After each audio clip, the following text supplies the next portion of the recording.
Good afternoon and welcome to Live Jai-Alai in the Magic City on YouTube's Jai-Alai Channel. I'm Stu Nyman. I'm here with Andrew Bleckman, and we're pleased to welcome you to this Friday afternoon performance. We have 9 games for you beginning at 4 p.m.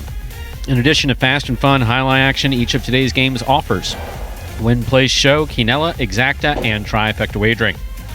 If these terms are new to you, we'll explain them throughout the performance. We also have a Pick 3 wager in Game 4, the high-paying High 5 jackpot, which begins in Game 3 with its $2,000 guarantee, and the all-new Mighty Ocho jackpot beginning in Game 1.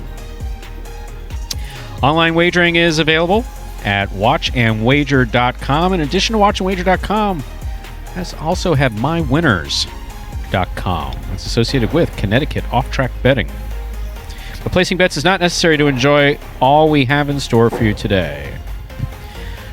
Andrew's going to run down the scratches here in just a minute, but as we always like to say, we do recognize that many of you are sheltering in place or are safer at home or just trying to get by as best you can as we all confront this new normal wherever you may be.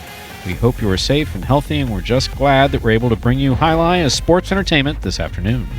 Now, welcome, as we invite you to sit back and relax, because at 4 p.m. it's time to play Jai-Alai. But before we can play Jai-Alai, we got to let you know of the scratches. Andrew, yes, we have scratches. Certainly do, Stu. All right, game number 1, our first game of the day. There are no scratches in Game 1. Game 2, post 2, scratch number 77, El Barba. Replace him with 22, Bueno. Post 2, Game 2, scratch number 77, El Barba. Replace him with Bueno.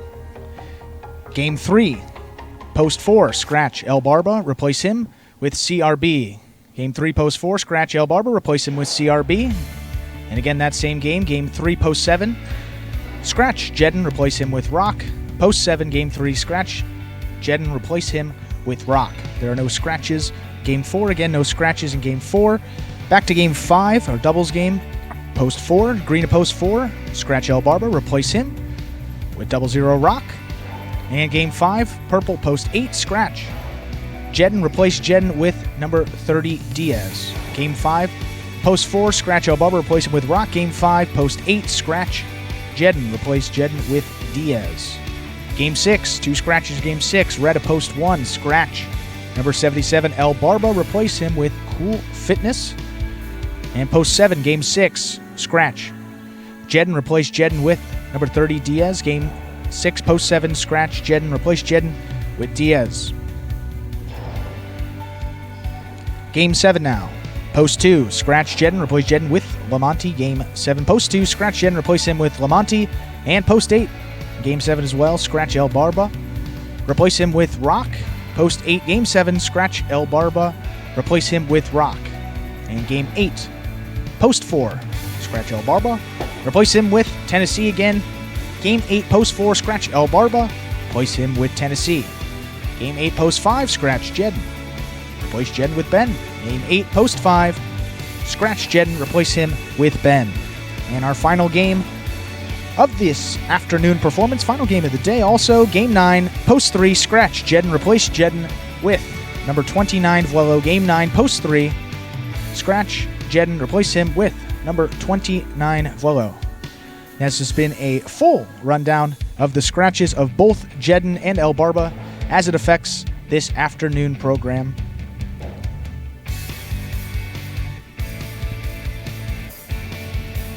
And that would be in its entirety, of course.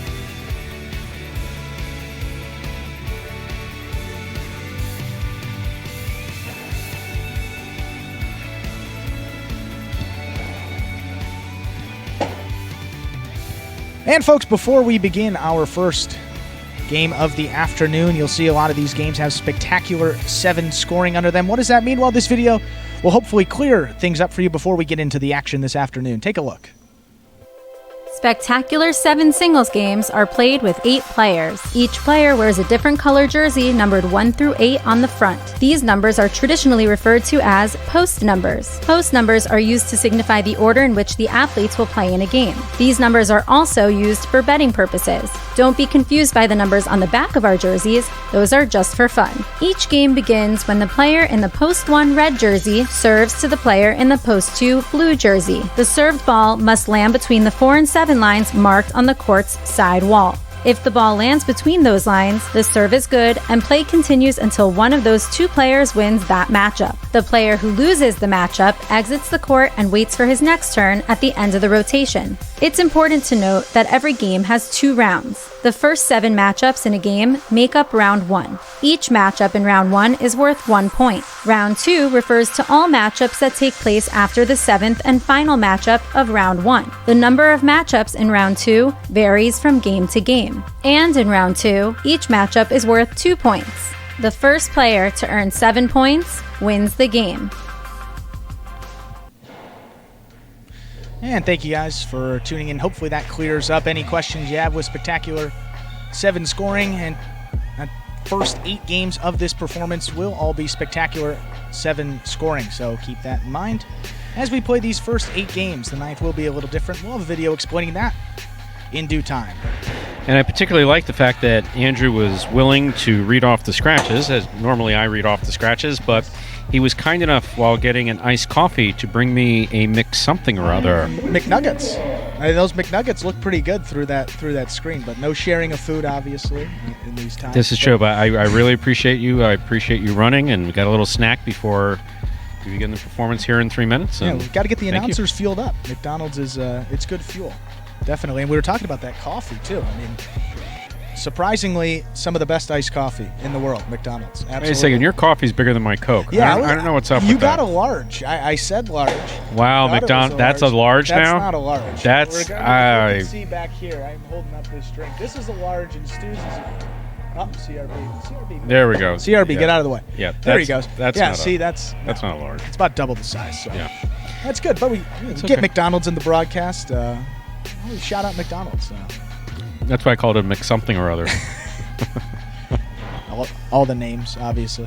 What was that Wendy's commercial? Parts is parts. Did you ever see that? That might be before your time. Ooh. Parts is parts. They were basically taking a shot that McNuggets are basically like ground up chicken or something like that. Yeah, I was going to say that's pretty unappetizing. They might have succeeded in their promotion. Yeah, parts is parts. And folks, before we get into the first game of this afternoon performance, give you a little update on the singles standings. Ikeda took the lead going into week 2. He had 10 wins going into this week, followed by Douglas, who is in second place with 6. And after the first 3 sessions of this week, some new updated standings. Ikeda still in the lead. He has 12 wins now, keeping a 4-length lead ahead of Douglas. Douglas with 2 of his own in the first 3 sessions of week 2. He has now 8 on the year.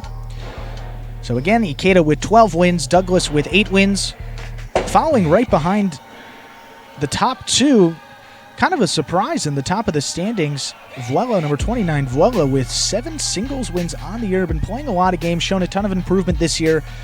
Certainly someone to watch. If you were watching last season, a guy that has improved a lot, and that's showing in the win column. 7 for him already in no places, so finishing off those games that maybe he was not last year. So good start to the season there for Vuelo. And also tied at 7 wins, we have Anderluck. Anderluck, one of the stronger players on the roster, finished 4th in the singles championship last year, so certainly not a surprise there with Ikeda, Douglas, and Anderluck rounding out the top 4, with Vuelo also in there still. And that brings us to just 1 minute before we play. We're about to play Jai-Alai. 9 games upcoming. 9 games upcoming. I don't think that makes sense. Well, we're about to play 9 games. No, the upcoming, it makes sense, but it doesn't roll nice. English, yeah. English is tough sometimes, absolutely. Yes, it is, especially after McDonald's. Particularly difficult. Now I just want to take a nap. Yeah. All that nice oil coursing through my veins, going into my coronary arteries. If I would have told the drive-thru lady that I was an announcer as a living, she probably would have thought that I was crazy, given the lack of English that was coming out of my mouth during that exchange. And fortunately, the clock hit 0. Stu, ready to begin game 1.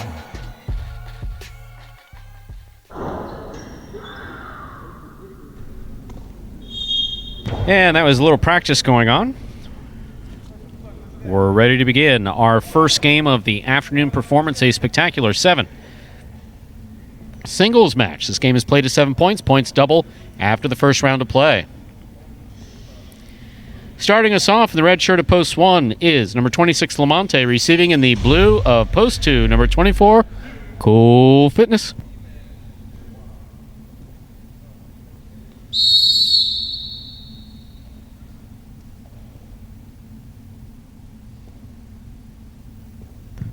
Lamonte serves. We begin game 1. Cool Fitness on the backhand. That got a piece of the side wall. Lamont. Wow. Hot start. Hot soup coming at you. That's a poly line. Getting poly in there. And Robin seems to be okay. Robin, the middle Fortunately, court they judge. can laugh about it. Yeah. Sorry, Robin. Sorry. Hazard pay in next week. There we go. Blue shirt at post 2, serving to Diaz.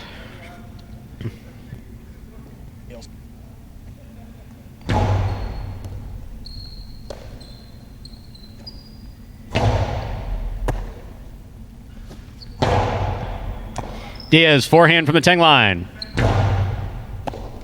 Ball tipped. Point 3.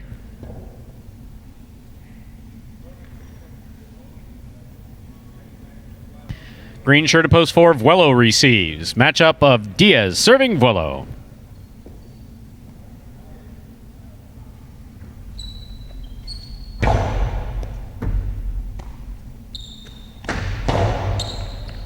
Diaz picks it up on the forehand.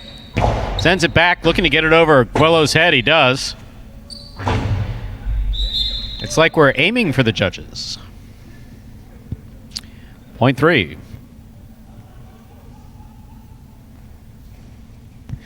Three will serve to the black shirt at post 5. Here's Assier.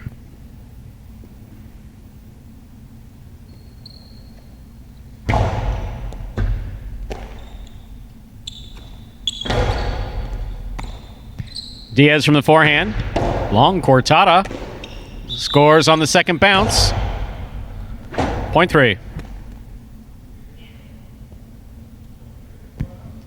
Diaz has 3 points. He now serves to the yellow shirt at post 6. Here's CRB.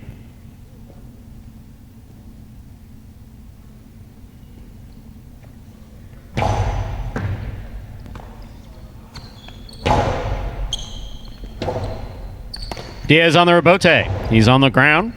Gets up. CRB from the 10 line.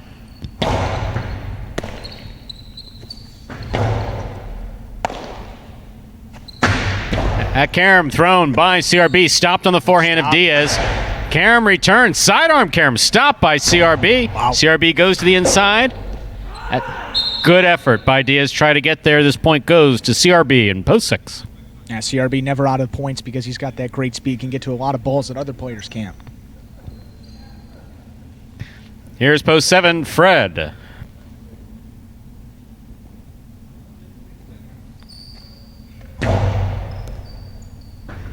What a serve by CRB. That was picture perfect. It crossed the wall at the 13 line.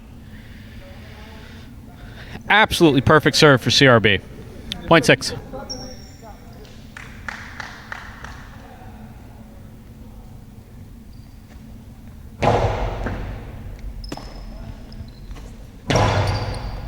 That's a powerful throw by Juice. That scoop got away from him. Point 6. 6 on the board with 3 points. Here's post 1, Lamonte.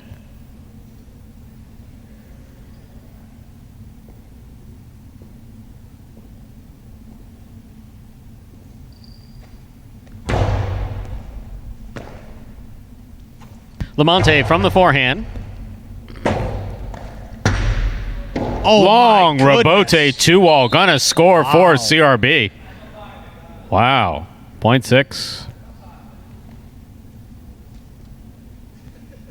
Straight points to a possible game point here for post 6. CRB trying to stop him. Cool Fitness.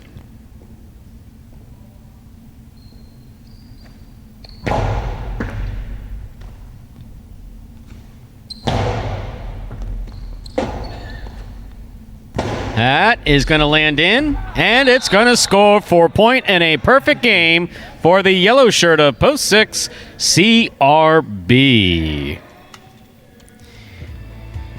3 comes in second, 2 comes in third. Unofficial order finish, 6-3-2 for game 1.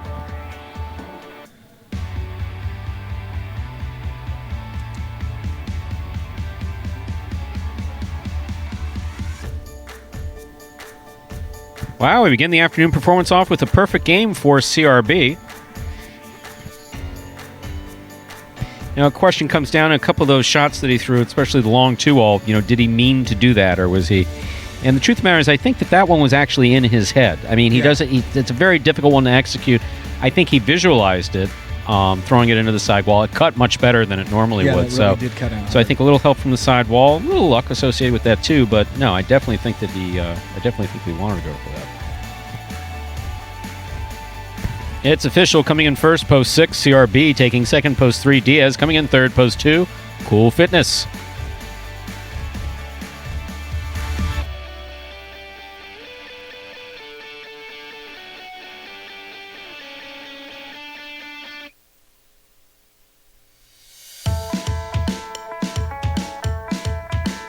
Here are our prices. $2 quinella, 3.6. That's 3.6 or 6.3, first and second in any order.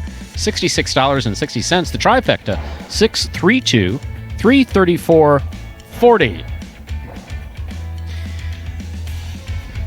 Consolation in the win pool. If you had 3 to win, it returns $5.60. Up next, game number 2, a spectacular 7 singles match. Played to 7 points with all points doubling. After the first round of play, there's a scratch. El Barba and Jedden are scratched in all their scheduled appearances today. That affects game number 2, game 2, post 2, scratch El Barba, replace El Barba with number 22, Bueno. Game 2, post 2, scratch El Barba, replace El Barba with Bueno.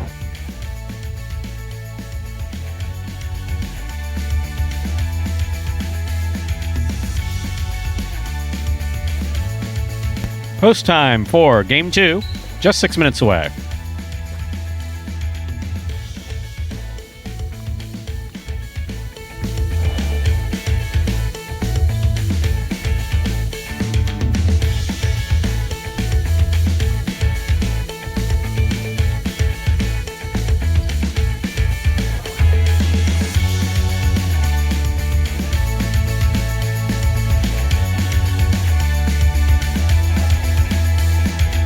Ladies and gentlemen, let's meet CRB, talk a little bit more about the winner of our first game. CRB, one of the players, as we mentioned a few times on the broadcast, if you're joining us for the first time, these guys, a lot of them have been training for 3 years. Some of them are on year 2. CRB is one of the guys. He is only in his second year of play, so a lot less time playing professionally than a couple of the other guys on the roster. But as I was saying to Stu, his improvement has been nothing short of exceptional. Last year, he piled together 43 wins, and a lot of those were coming towards the tail end of the season. And this isn't, I don't mean this in a bad way when I say this, Stu, but legitimately, at the beginning, CRB couldn't string together more than one or two catches at a time, and that's that's really, as you were saying, a big part of the game is just catching and concentration. And now you just saw him in that game making scoops, making throws like that. I mean, you're someone that's really seen him from the start. I mean, can you just talk about that development? It's really incredible. There's always been a question about how much will raw athleticism carry in highlight. Yeah. Because folks who we've trained here don't come from highlight backgrounds. And realistically, I mean, for a lot of guys who learned how to play at North Miami Amateur and the Miami Highlight School, which is where I trained, they got into highlight because their parents enjoyed betting on highlight and would go to Miami and Dania and then would see an advertisement for the highlight school and would bring their kids. So I probably would have played if I grew up in Florida. Yes, definitely. I definitely would have been a highlight pro. Definitely. Absolutely no question about it. Whether or not you would have made pro, who knows? Definitely not. But yeah, that was the case with me. So not everyone took to it. I mean, for the most part, kids 11 through 15 years old would train at North Miami, and some kids would stick with it until they become professional. But let's say that it was probably maybe 5 out of 30 or 40 kids would actually go on to play professional. Some kids wouldn't even play for that long. Now, in our case, we knew that we needed to fill a roster, and so we, in essence, took almost everybody. We made 2 cuts before the first season. Mm-hmm. We took almost everybody who came, primarily out of University of Miami. Chad just came late to start with us the first year. I remember he was there, I think, in our 3rd month of training, and we were going to start at 6 months, so we made him wait a year. Right. So Chad came in for the 2nd year, And so he started practicing in January. First time he ever touched a cesta was January of 2019. Yeah. So That's crazy. he's only been playing a year and a half.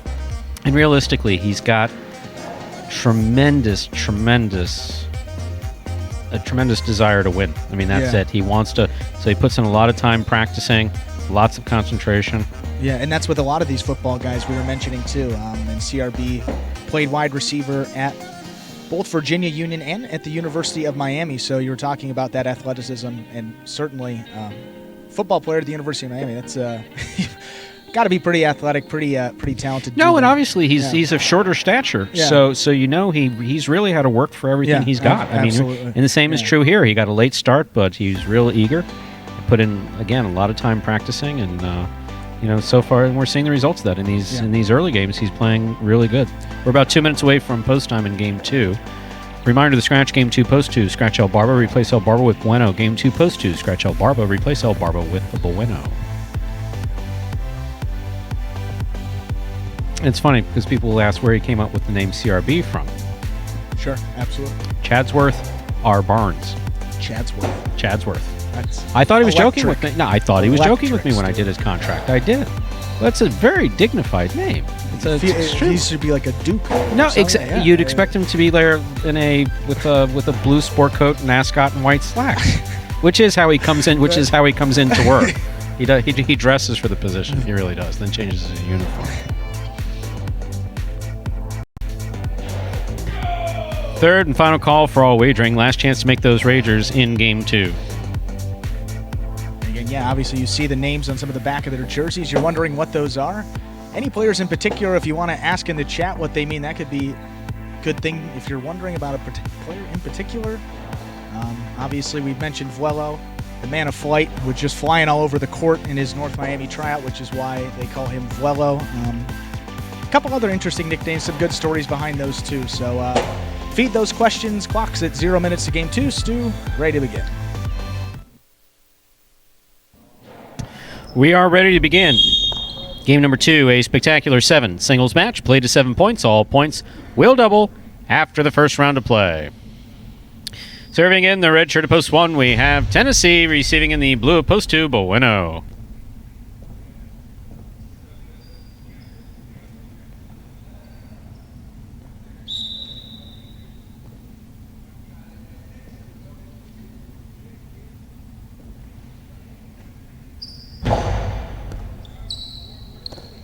Here's Bueno on the reverse. Tennessee, forehand rebote. Bueno moves up to make the catch. Back to the inside he goes. Tennessee, fall down rebote. Bueno's got it. Had it. Dropped it. Point 1.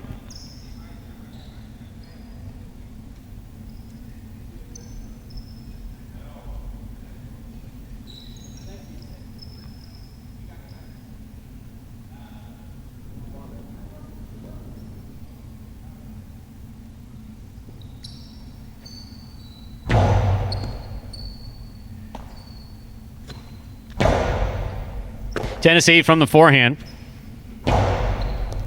CRB, 1 foot on the wall. A little too much there. Point 1.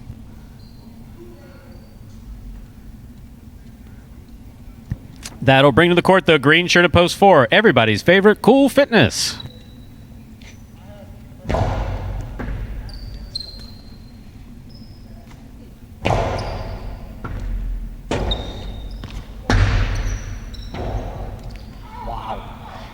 See, the reason why Cool Fitness missed that ball is because no one expected that to land in. I mean, no one. Tennessee was already walking back to the bench. No. Cool Fitness was walking back to the bench. It was walking to serve. No one. Way to go, Tennessee. Good shot. Excellent shot. What skill. What execution. Oh, God. Okay. Receiving. Post 5.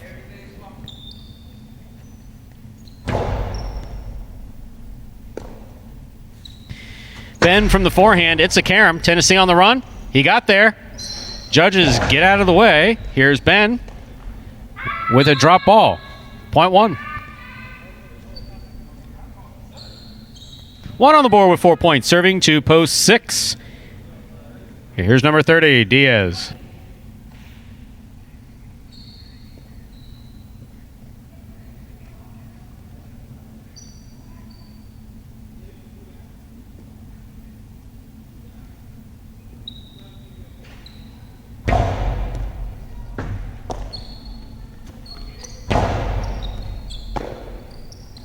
Tennessee from the forehand. Diaz, nice catch at the 9 line. Diaz, that's a beautiful forehand throw to pass. Robote, left side. Tennessee moves up on it, makes the catch, throws it hard. Diaz goes to the floor. That's a beautiful rebote for Diaz. That scores. All that bounce, lots of wrist. Threw that with a lot of wrist. It scored. Point 1. Point 6, rather. Our next matchup has Diaz serving to Anderluck in the pink of post 7.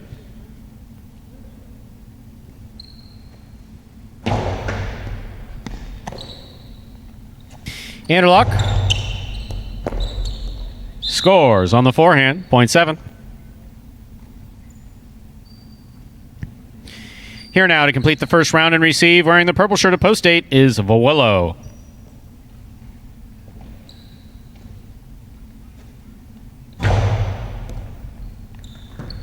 One foot on the wall, did not make the catch, point 7. And that's just a perfect serve right there for Anderluck. Tight along that sidewall. Tough play for Vuelo.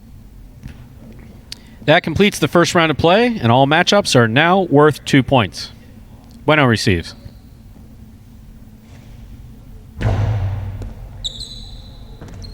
Great catch by Bueno off a good serve by Anderluck. Here's Anderluck on the backhand. Bueno. Bueno goes deep. Robote comes out to the 7 line. Anderluck's there.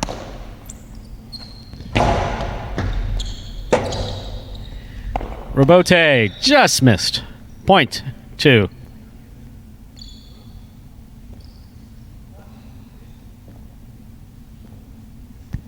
Bueno serving to the white shirt of post 3. Here's CRB.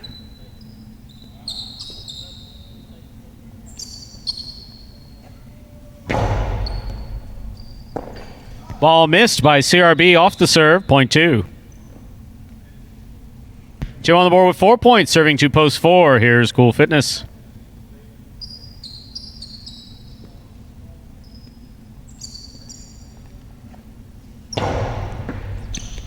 Cool Fitness with a good catch on the forehand. Sends it back to pass. Bueno makes the save. Point 2. Straight points in the second round effort. It's a possible game point for Bueno. Trying to stop him, Ben.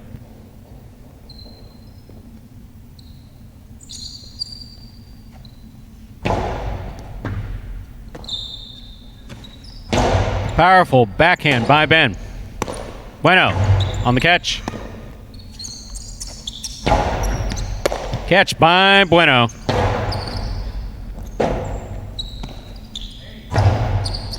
Bueno from the left side, low and hard. Ben's there. Ben sends it back. Robote is coming out to the 8 line. Swing and a miss. Somehow or other, the judges are fair game today as far as targets, no matter where they're standing. White 5, play continues.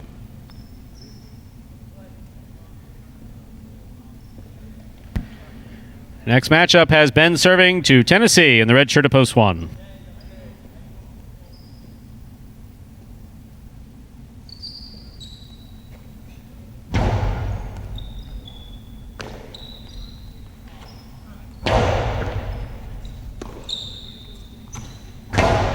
Big reverse. Tennessee on the run.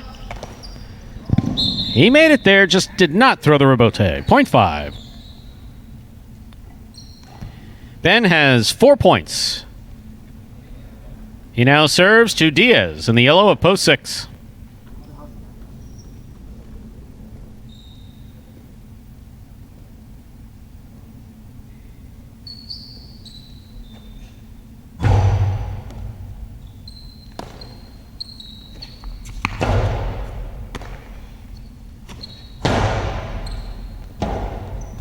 Forehand rebote missed at the 9 line, point 5.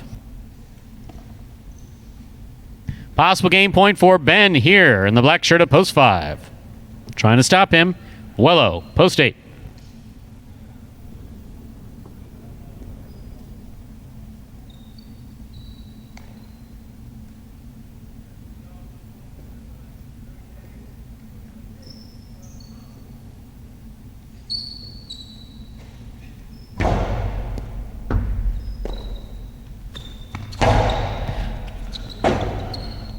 Ben on the rebote to the outside. Volo chases it down. He's got it.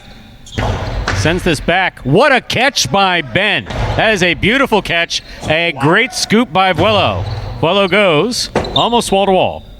Ben on the rebote. He's got to dive down to the floor to make that save. Here's Vuelo. Vuelo. Well-earned point for Vuelo. Well-played point by Ben and Vuelo. 0.8. That's why it just shows you how hard it is to close games out. Ben doing almost everything you can. Vuelo just making every save and keeps this game going. You're absolutely right. That puts Vuelo on the board with 2 points. Receiving in the pink of post 7, Anderluck.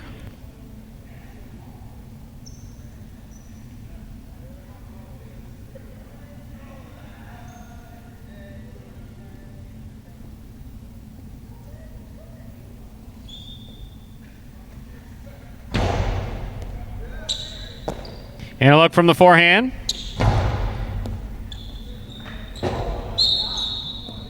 Got him. 0.7.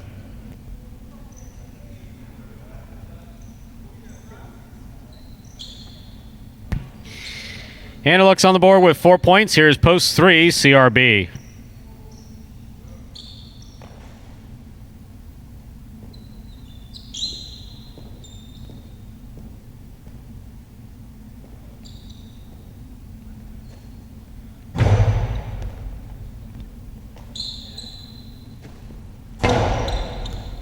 Catch by Anderluck. Powerful throw. Scores. 0.7. Possible game point for the pink shirt of post 7, Anderluck. Trying to stop him. In the green of post 4, Cool Fitness.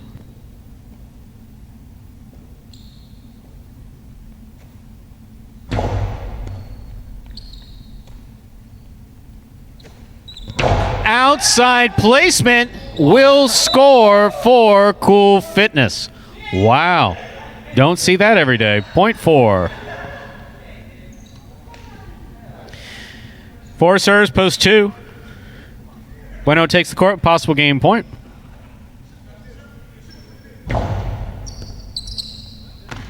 Great catch by Bueno. Cool Fitness with the catch. There's the reverse. Caught by Bueno. Scoop by Cool Fitness. Cool Fitness playing out of his mind, taking all the possible game points out.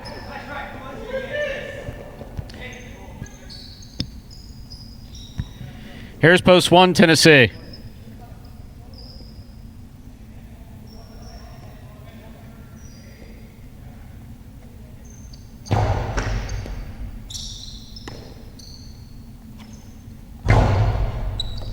Catch by Cool Fitness. And then he throws a carom. First he pushed Tennessee out of the way, and then he threw a carom on him. Cool Fitness with another good catch at the 11 line.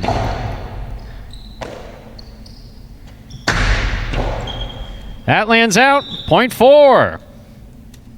All the way to a possible game point here for Cool Fitness in the green of post 4. Trying to stop him, Diaz.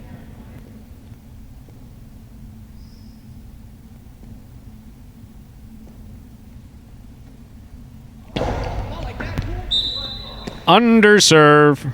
0.6. Play continues. Diaz has 3 points, but taking the court with possible game point is Ben.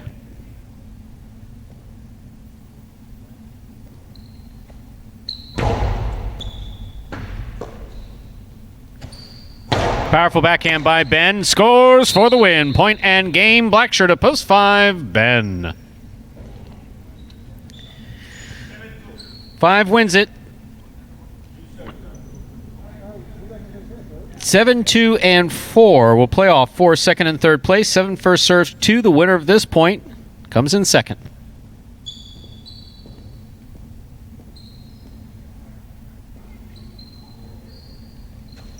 Anderluck going for the ace.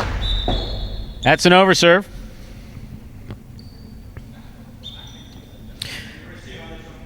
Bueno wins it. Bueno comes in second. This is a playoff for third place. 4 serve 7.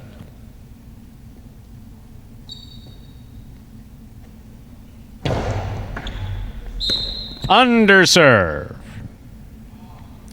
Point and third place for Anderluck in post 7. Unofficial order of finish 5-2-7. Your prices will be up in a moment.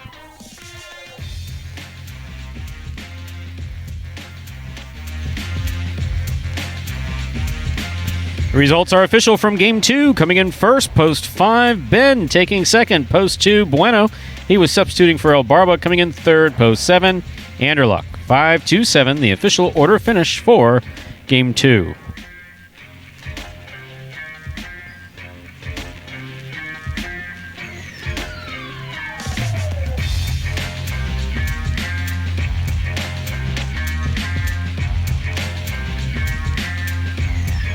Some really good play in that game, Andrew. I don't think there's any question about it. Especially that serve. You see that? I mean, it was over, but that Anderluck blasted that serve. God. Yeah, that's what you're talking about there, serving it in the back part of the box, getting it to cross Yeah. as high as possible on that back wall. Would have been honestly the best one we've had all year, just a little bit of an overserve. That's right. The key is you got to get it between that 4 and 7 line. Prices from Game 2, the $2 Canelo 2.5, $24.80, $2 trifecta 5.27, $308.40. At Quinella is first and second in any order. Trifecta, first, second, and third. Respectable win at $19.60.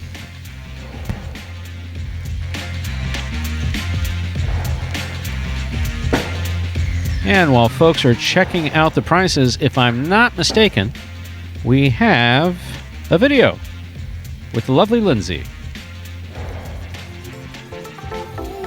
The main rule of Jai-Alai is simple.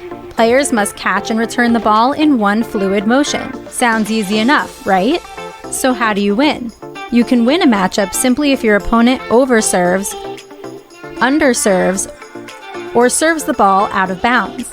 On the flip side, your opponent wins the matchup if the serve is so good that you fail to catch and return the ball to the front wall. If your opponent fails to catch the ball before it bounces twice on the ground, or if your opponent's cesta makes contact with the ball but doesn't catch it, then, in both of those cases, you win the matchup. You can also win a matchup if the ball bounces around in your opponent's cesta during an attempted catch. This is called juggling, and it's illegal in Jai-Alai. Another way to win a matchup is if your opponent throws the ball and it lands out of bounds on its return from the wall. The overall game strategy for a Jai-Alai player is to make it difficult for an opponent to reach the ball in time or to execute a rebuttal play.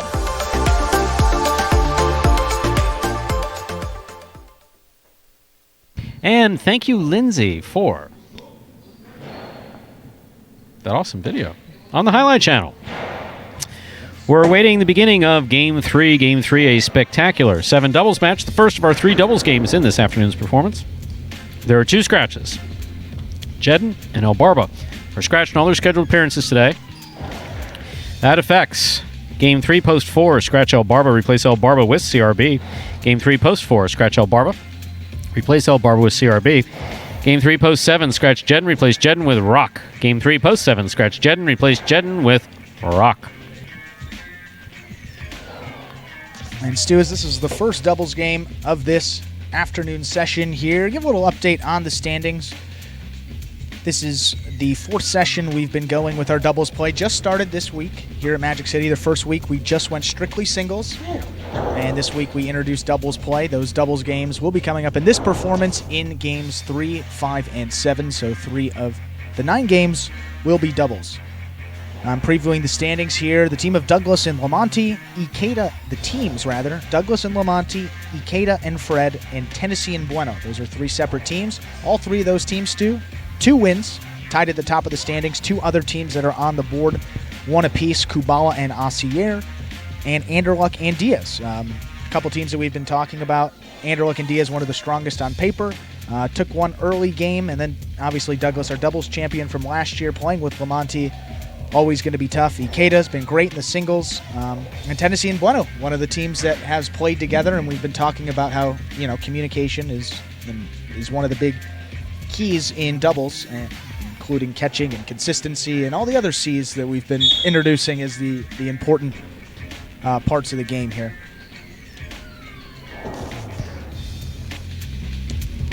And also in those those standings, you'll notice that we specify doubles and singles. How we do it here at Magic City, those individual standings for singles and doubles are kept separate, and every win that they have counts.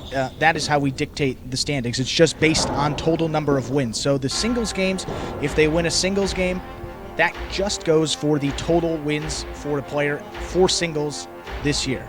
That does not include their doubles games at all. The doubles standings are kept separate, and each doubles game counts as a win when you are playing with your partner only. Obviously today we have a few scratches. The green of post 4, the team of Ben and El Barba. Obviously El Barba is scratched, so CRB is playing in their place. So if that team were to win, it would not count towards the overall standings because that is not the team of Ben and El Barba. CRB is substituting for the scratched El Barba. Obviously, see, that's a little confusing, different than traditional stats are kept in highlight. So, you know, fans, you have a little bit of a concern with that or a little confused how those standings work, please feel free to ask those questions in the chat, and hopefully we can get those standings up on the screen for you and have them keep playing. That would be nice, wouldn't it? Yeah, that'd be cool. They have them up there, so they keep updating, automate it. But we got to figure that technology out. we're still new to this, obviously, so hopefully we can get that up.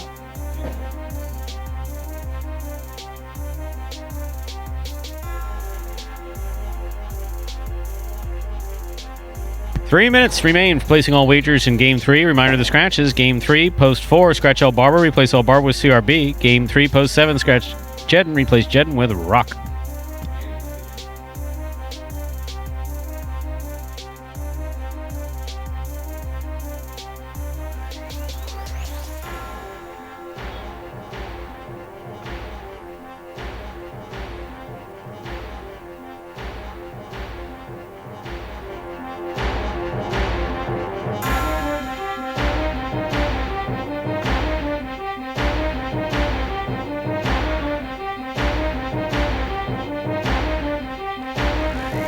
Two minutes remain for placing all wagers in Game 3.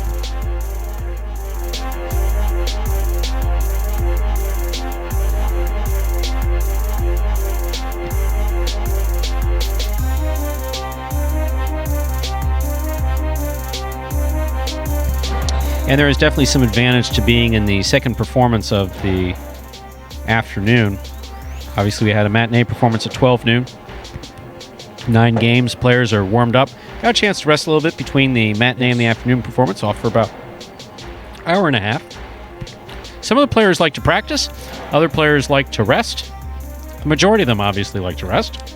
Yeah, you know, it's one of those sports that I would, if I were playing, I'd probably prefer to practice more, because you just want to get, you know, the whole mental part of the game. We've been talking about it so much on this broadcast, but you want to see the ball go into the cesta, make the catch, and complete the process of the throw. You know, if you're really struggling, the best way to, you know, get out of that funk is to just prove to yourself, again, that you can do it. They know all these guys have the tools to do it. They're very capable of catching, throwing, and sometimes, you know, you just need to just prove to yourself that you can do it. And, you know, like in basketball, when they're warming up, they're having a bad day, all you need to do, they say, is just see one go in. You know, just see one go in the basket. So same thing here, just see the ball go in the basket and make a good throw. That, you know, that really is as simple as it is to, you know, get a good streak going and continue some good play here. That's an interesting comparison. I like that.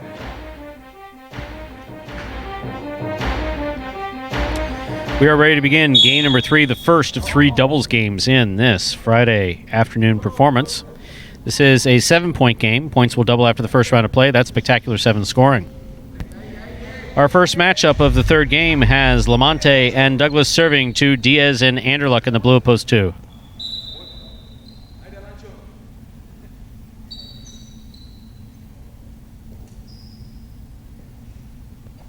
There's the serve. We begin.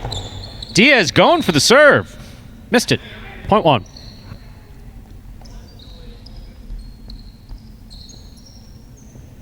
One serve to the white shirts at post 3, Bueno and Tennessee.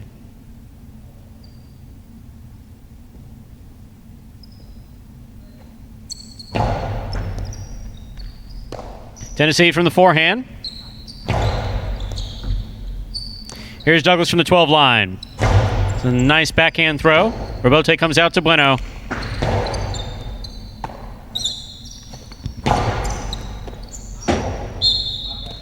Point 1.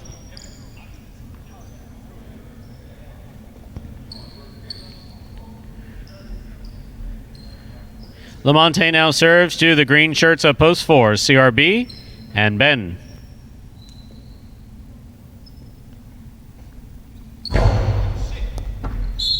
Over serve. Ball's got to land between the 4 and 7 line. That went past the 7.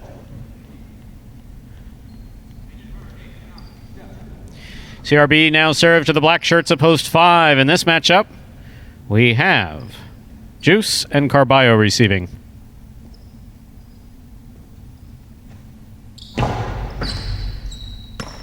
Carballo from the forehand. Ben makes the catch on the right side. Long carom. Stopped by Juice in the front court. Hard throw by Juice. Gets by Ben to score. 0.5. That's a perfect shot from Juice there, crossing that sidewall really low. Really not a good chance for Ben to get to that one. Our next matchup has Juice serving against the yellow shirt of post 6. Yellow shirts of post 6. Asier and Kubala.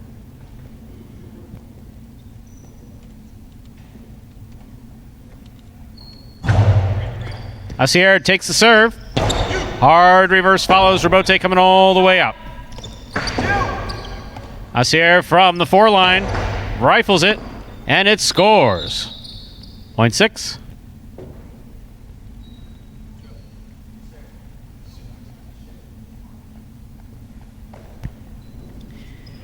Receiving pink shirts of post 7. We have Rock and Cool Fitness.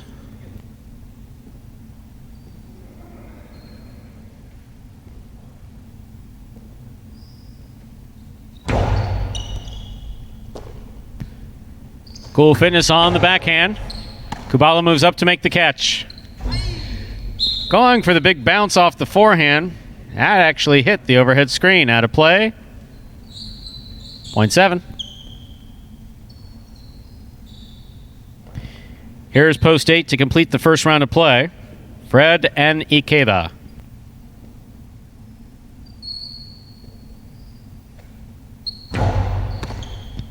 Fred grabs the serve, rifles this reverse.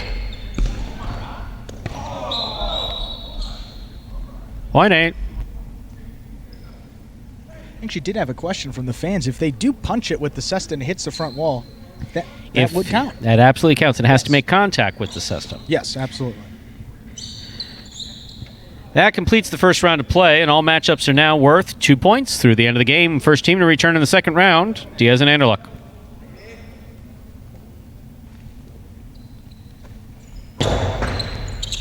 Anderluck on the catch. Beautifully thrown ball. That is a perfect picada. Let's introduce that phrase. Picada, big bounce. Comes from the forehand, high to the front wall, bounces high, and scores. Bueno, Tennessee receive, post 3.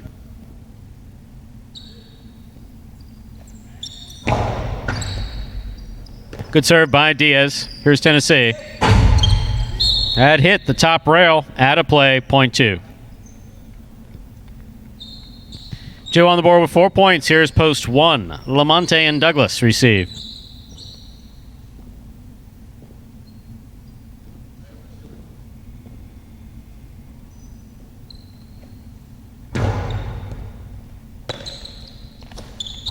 Powerful backhand by Douglas. Catch by Douglas. Outside placement, caught by Diaz. That's a good catch by Douglas. Hard to the inside. Anderluck's there. Catch on the forehand of Douglas. Anderluck. Good pickup by Douglas. Over the top he goes. Big bounce. Brought down almost by Anderluck. It goes right off the tip. 0.1. One on the board with 4 points.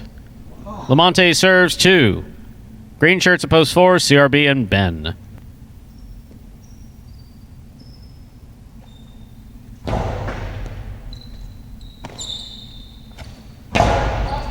That ball's coming out.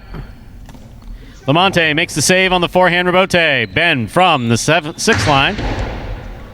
That carom scores 0.4. 4 on the board with 3 points. Here's post 5 receiving. Juice and Carballo.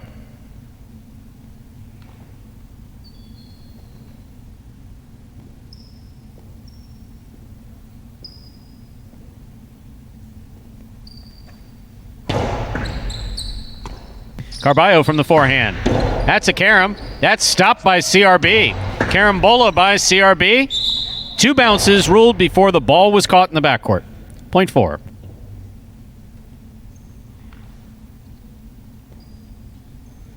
Possible game point for the green shirts at post 4. CRB and Ben trying to stop them. Asier and Kubala.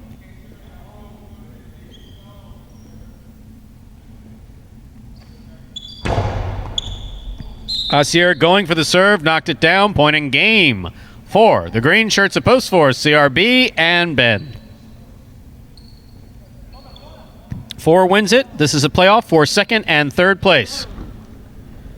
Ugh. Ben, get off the court. 2 serves 1.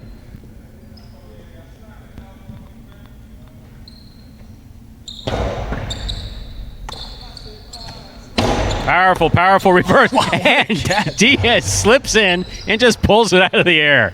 That was nice. That's a long 2-all. It's out of play.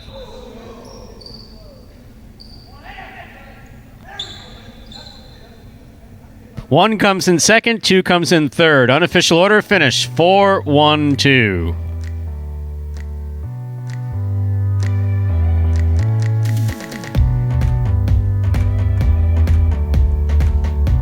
It's funny how it works like that sometimes. We were explaining how the standings would go. And one of the 2 teams that has one of those scratches, the green post 4, CRB, replacing the scratched El Barba. And as I explained before the game, that just, they double standings this year. It's based on wins. But this win, because CRB is playing for El Barba, that does not count for the team of Ben and El Barba. It doesn't count for CRB and his team. Both of these guys will win the money that they rightfully deserve for taking that game. But as for the standings, that win will not be a part of it. Just to clarify that point as it came up as we were explaining it. There we go. And these prices do, on the other hand, count. The $2 quinella, that's first and second in any orders. That's 1441, returning $29.40. Trifecta 412, 219.20.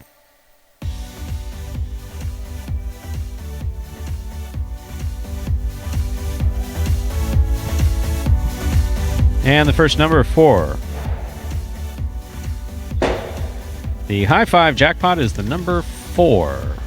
And if you happen to be in Connecticut or Rhode Island earlier this afternoon, well, more specifically at 4 o'clock, so that's about 45 minutes ago, apparently while the Blue Angels and Thunderbirds were flying over us here in South Florida, there were 3 banner aircraft making reference to Magic City Jai-Alai in Hartford, Connecticut, Bridgeport, Connecticut, and Newport, Rhode Island. Some of the Jai-Alai hotspots back in the day. Oh, no question about it. Yeah, absolutely. The only one missing there is Bridgeport. So it was Hartford, Milford, Bridgeport, and of course Newport, Rhode Island. Yeah, in its heyday, there were 10 in Florida, so 10 frontons in Florida, 3 in Connecticut, 1 in Rhode Island, and 2 in Nevada. Both the MGMs, both in Vegas and Reno, had Jai-Alai played in them. In one, doing Vuelo's player profile, player profiles will be coming up throughout the course of the season. He was talking about how they used to have a fronton at MGM. Did he play there? No, well, obviously.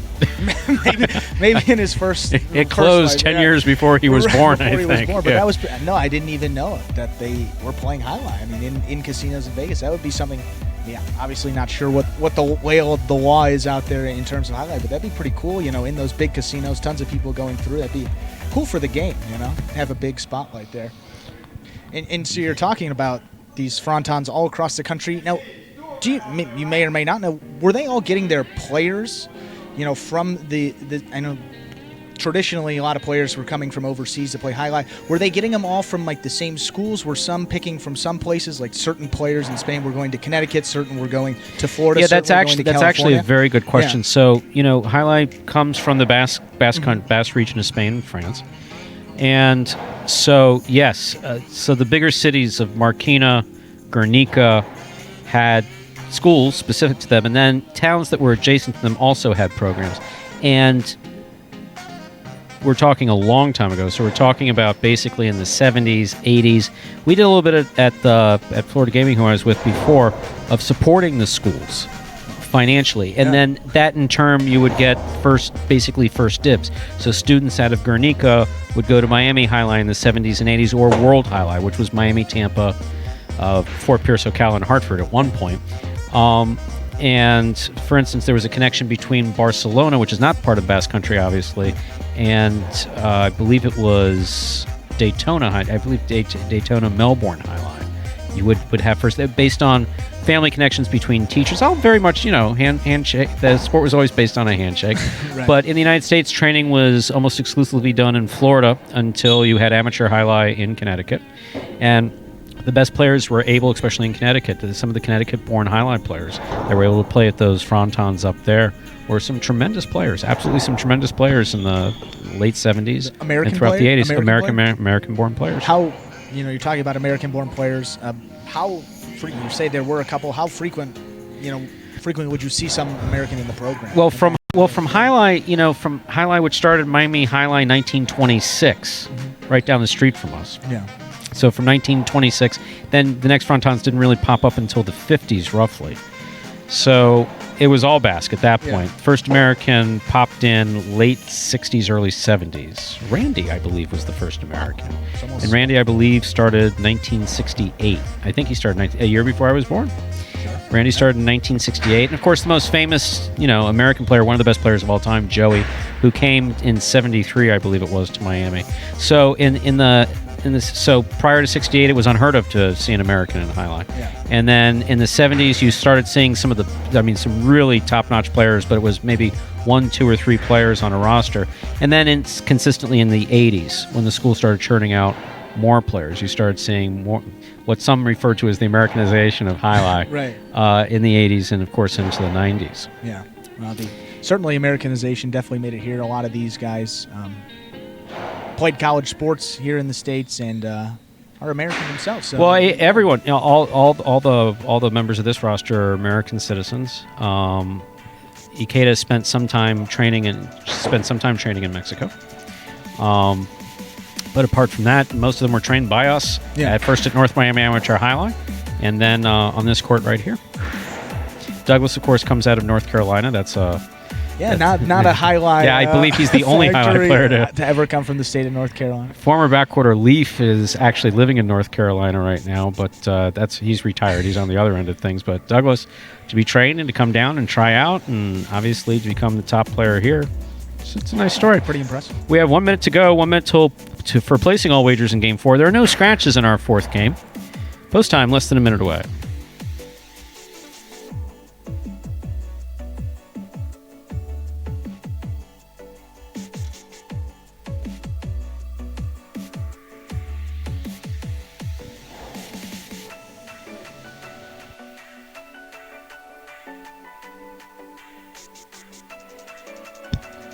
Stu, time for a prediction here. I've got this one in my head. Juice and Fred. This is a tough prediction when I take 25% of the players, but I'm going to say that Juice, when I have a quarter of the field, I might be okay. I'm going to say Juice or Fred. One of them gets off the schneid that I getting their first win of 2020.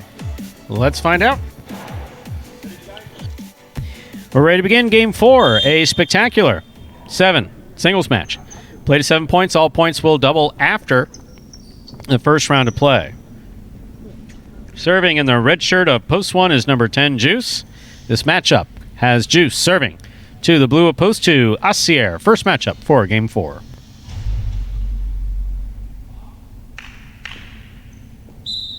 Judges are here. There's the whistle. We're ready to begin.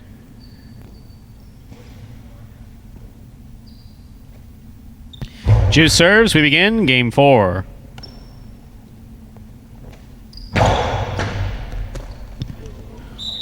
Point 2.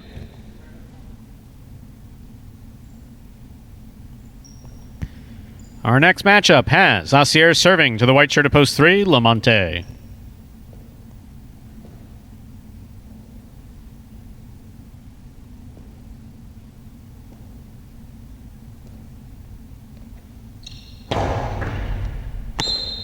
That's an underserve. Ball's got to land between the 4 and 7 line. That fell short of the 4. This point goes to Lamonte in post 3. Lamonte serves to the green shirt at post 4. Here's Cool Fitness.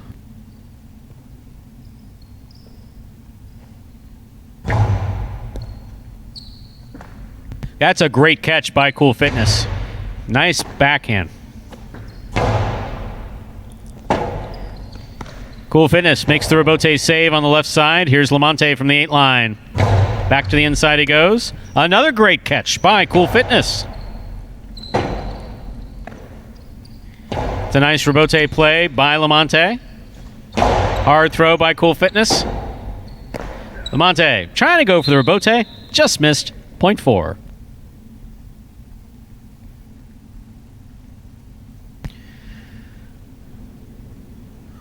Four will now serve. Cool Fitness, rather, will now serve to black shirt at post 5, number 30, Diaz.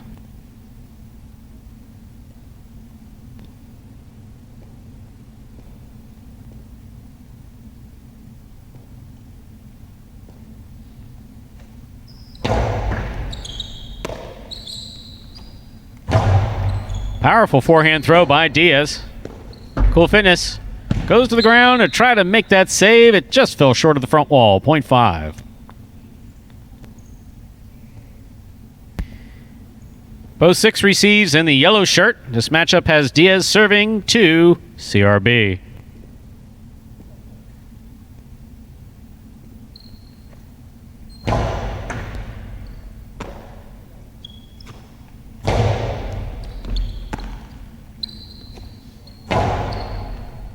CRB from the backhand.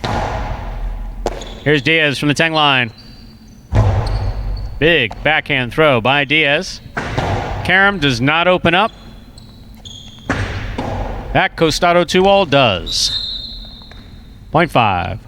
Yeah, just perfect execution right there for Diaz, cutting nicely to the outside that scored.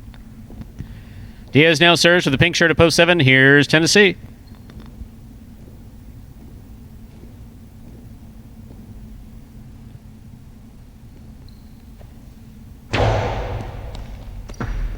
That ball died coming off of the front wall.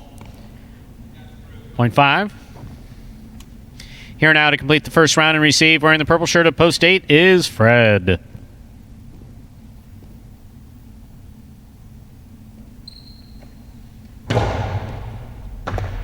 Great serve, crossing the side wall and scoring for Diaz. Point 5.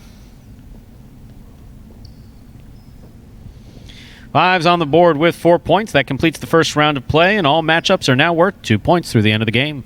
First to return in the second round is Juice.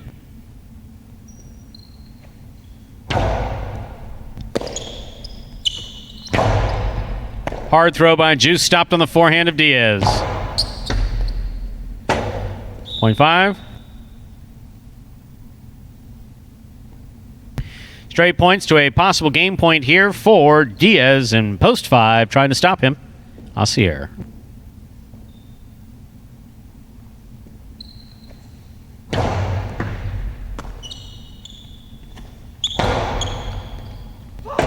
Powerful backhand scores for Asier. Point 2, play continues.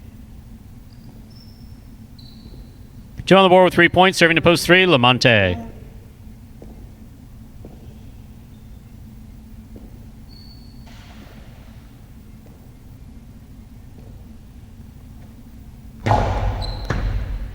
Lamonte from the backhand, hard to the inside. Great catch by Asier. Lamonte from the forehand. High to the front wall it goes. It passes to the rebote. Swing and a miss. Point 3.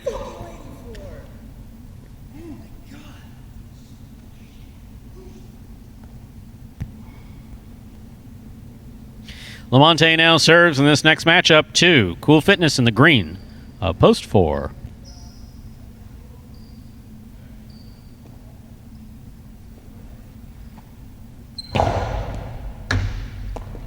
Ball tipped off the serve, point 3.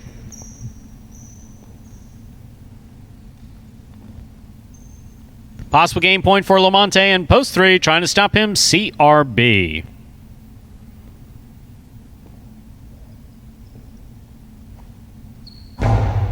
Excellent serve by Lamonte. Ball got by Lamonte on the forehand to score. Point 6, play continues.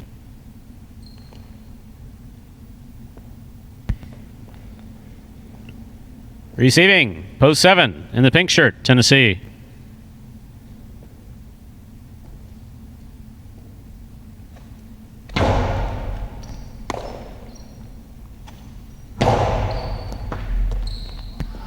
Hard throw by Tennessee, scores, point 7.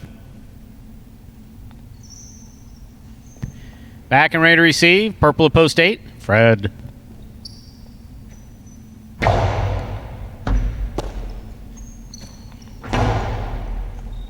Tennessee on the catch.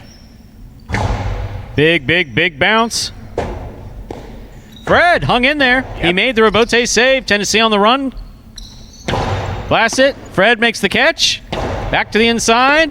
It scores. Point 8. That's great play from Fred, really sticking with that point. Keeps him up. Serving to his brother now. The brothers Joseph. Fred serves to Juice.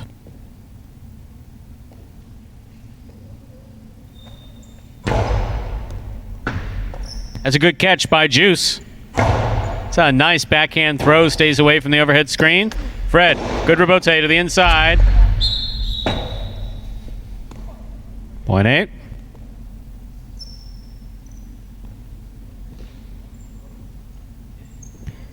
Eight on the board with 4 points, but returning with possible game point is Diaz in post 5.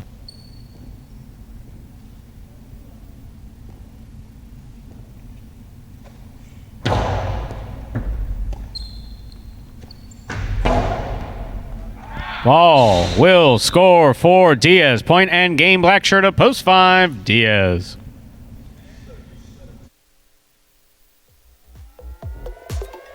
No playoff here, 3 places, 8 shows.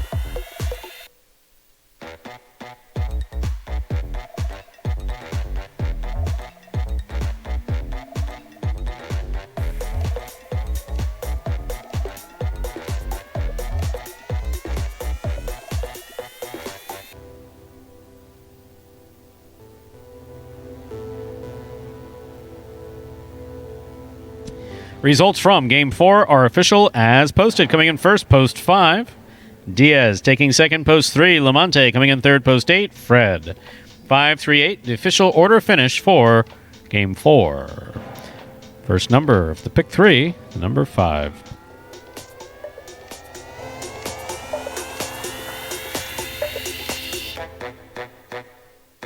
Diaz almost coming out of that last game with a perfect game.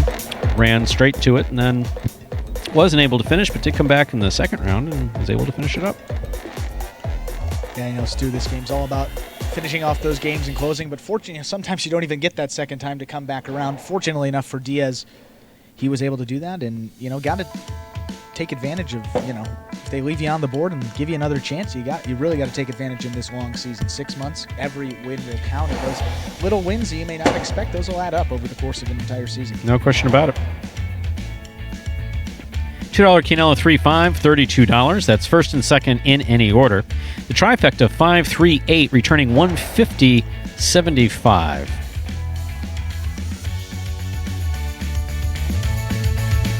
Up next, Game 5. That's the second of our 3 doubles games in today's performance. Spectacular 7 doubles match. Play to 7 points.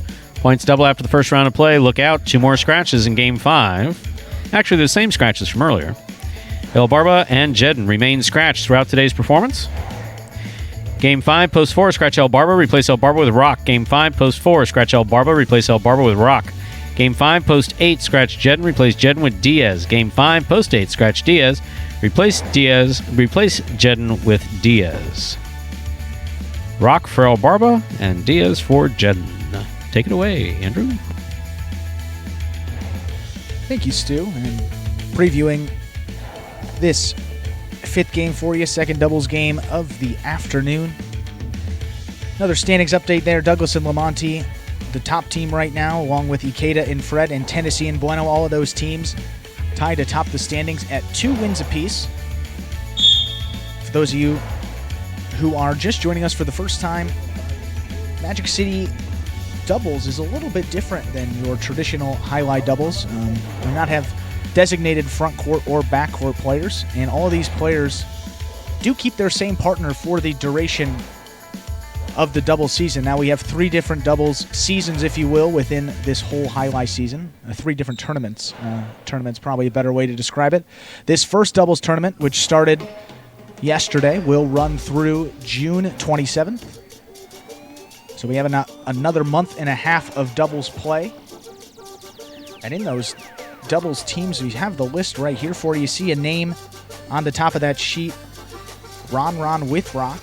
Rock is playing with Ben in this game, subbing for injured player. And Ron, we talked about him in our last broadcast. Very good player in his own right. Came over at the tail end of last season. And let's take a moment here to pull up Ron's statistics. And we mentioned just a really strong showing. Wasn't here for that long.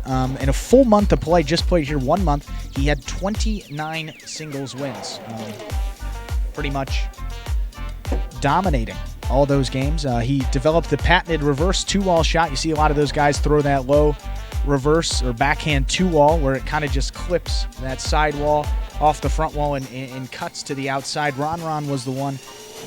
If you have an issue with it, Ron was the one that kind of originated that shot here, but the name of the game is just putting it where your opponent's not, as we said multiple times on the broadcast, and that is certainly an effective method. So you mentioned 29 singles wins for Ron. He'll be matching up with Rock. Rock, our doubles champion, overall doubles champion from 2019, along with his partner, Douglas.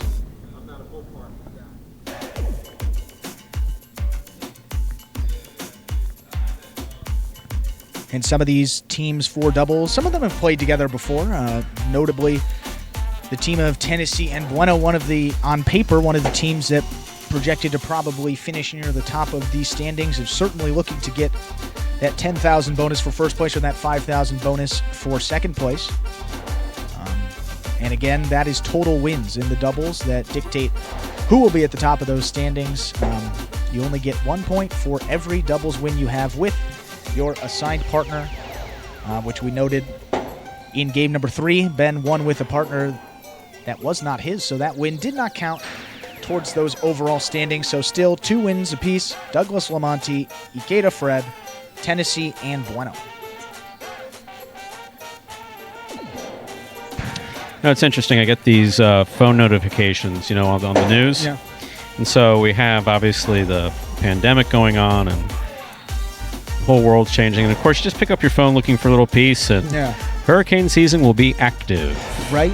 More than a dozen forecasts predict an above average, maybe even an extremely active hurricane. I mean, here we are in South Florida. You just love to hear that. That's you knew it was coming. I mean, I understand the argument that's made about, I don't even want to turn on the news anymore. Well, you can't not turn on the news. It's hard to avoid it, But there's not a lot of good news out there, apart from Magic City Jai-Alai being open. Right. Exactly. That's right. Now, another thing in the news, you're bringing up the news, those killer hornets. Have you seen that? I mean, yes. You can't not see it, but yes. It's terrifying. It's horrible, right? How did those get here? Did someone bring them? I mean, they obviously. And all this coming horrible. All this coming around just about the time of Passover, and starting with Passover. The holidays so we are have the. I hate to refer to it, but we have a plague. We have the Mount Locusts, but they're killer wasps. It's all. It's no, seriously. Thousands of years later. Exactly. Just make sure that everything you're doing in your life is good for the well-being of yourself and other people, and absolutely maintain a nice, quiet lifestyle. Point being, that way you avoid getting wiped out. Avoid getting stung by those hornets. Yeah, I have three fears, and bees are one of them. So hornets are just a worse bee. So I don't even include. They don't even get mentioned. Hornet's like a really, really bad bee. Like a really bad bee. It's a really bad bee. Nasty bee. Just it's simple. Simple game here. CTFB is just hornets are bad bees. Yeah, they're worse bees. So. Here we go. Another shirt. The pad is bad. CTFB. Actually, one of the players did say that. Said CTFB. You don't have to spell it out, but CTFB Ide kill it, because that's. The coaching is very easy. So CTFB stands for what it stands for. Ide is catch it in the air and kill it when you can. I think the fans that the best phrases you like if you put them up on the chat. You know, we can try to get this whole merch line going for this highlight. I mean, I'm already buying out. My full salary's going towards those Pat is Bad shirts. I heard it yesterday on the chat. I actually went back through and I told Stu I was laughing for legitimately 5 minutes straight. Wow. And I saw that. I mean, I'm a big fan. The Pat is Bad. He said that last year for the first time. It's just the simplicity of the words. It's really, you know, you don't need to have anything groundbreaking. It's just, it's bad. It is bad. You can't do anything if you hit that pad. We just have that rhymed. It's bad. Can't do anything if it hits the pad. Very good. We're going to come up with Highline nursery Very, rhymes. That's how very we're going to good. get the next generation in there. Absolutely. Slots for tots. We're ready to begin game number 5, a spectacular 7 doubles match. Play to 7 points. Points double after the first round of play. Spectacular 7 means that points will double after the first round of play. That's why I call it Spectacular 7, with hopefully some spectacular play. Serving in the red shirts of Post 1, we have Juice and Carballo. Receiving in the blue of Post 2, we have Fred and Ikeda. First matchup, Juice Carballo, Fred Ikeda.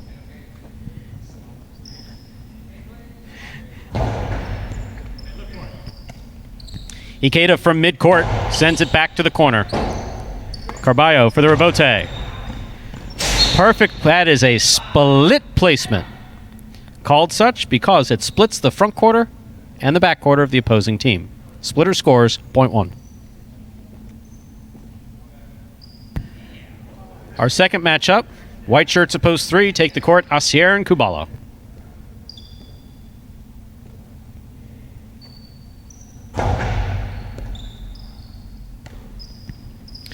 Kubala with the carom. Carballo read it, stopped it, returned it, low and hard. Kubala's there.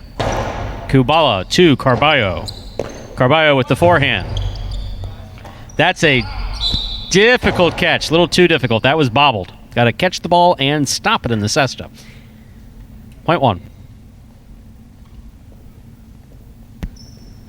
That puts one on the board with 2 points in this next matchup. Juice serves to Rock, and Ben Rock substitutes for El Barba.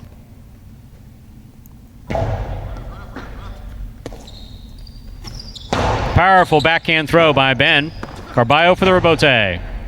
Scoop attempt missed by Ben. Rebote not played. .1. One is on the board with 3 points. Receiving, black shirts at Post 5, Lamonte and Douglas.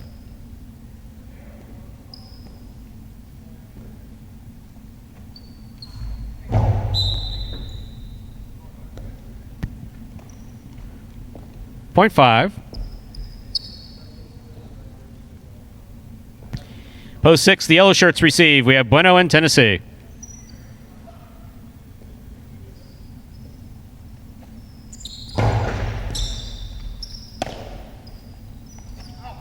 Tennessee lost his footing. Douglas is there. Rebote forehand by Bueno. Here's Douglas at the 8 line. Over the top. Tennessee makes the catch. Douglas sets for the catch. Back to the inside he goes. Bueno's out of it. Here's Tennessee. Tennessee narrowly missing the tops of heads out there. Here's Tennessee again. What a catch by Douglas. Hard backhand. Caught by Tennessee. Catch again. This one missed.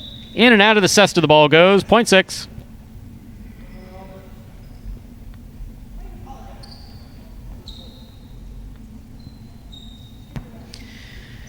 Here's Post 7 in the pink shirts. CRB and Vuelo receive.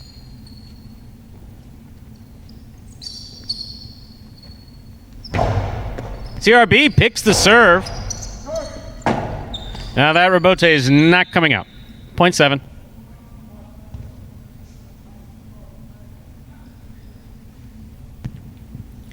Here now to complete the first round and receive, wearing the purple shirts, Post 8. Diaz substitutes for Jedden and Cool Fitness.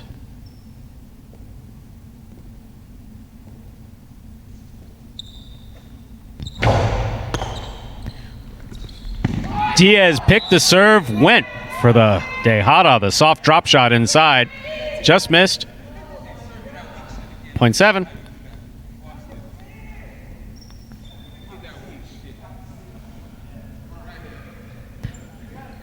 That completes the first round of play, and all matchups are now worth 2 points.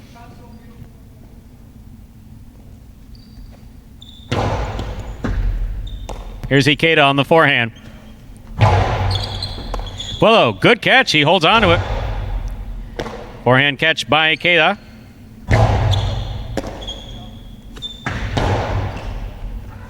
Reverse 2-all scores, point 7.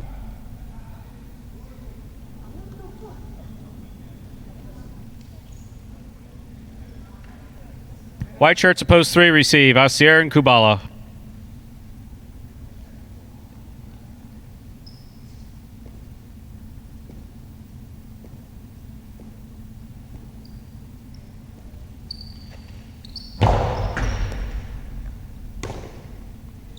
Kubala throws it strong from the forehand.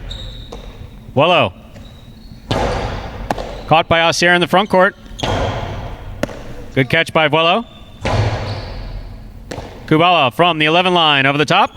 Big bounce. Cut off in the air by CRB. Robote's coming out. Here's Asier. Asier for the Robote. Willow with the catch.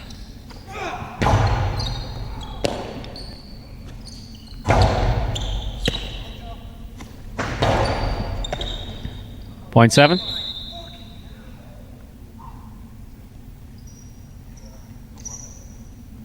Possible game point. Pink shirts post 7, CRB and Willow. Trying to stop them. Post 4, Rock and Ben.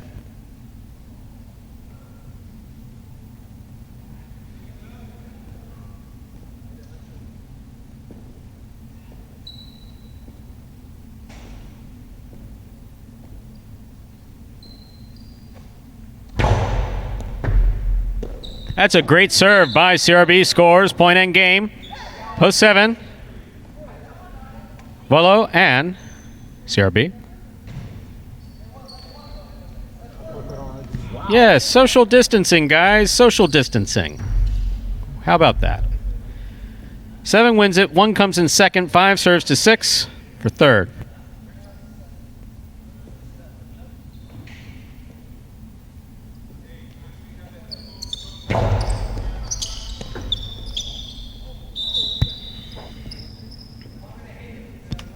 Point, third place, post 5.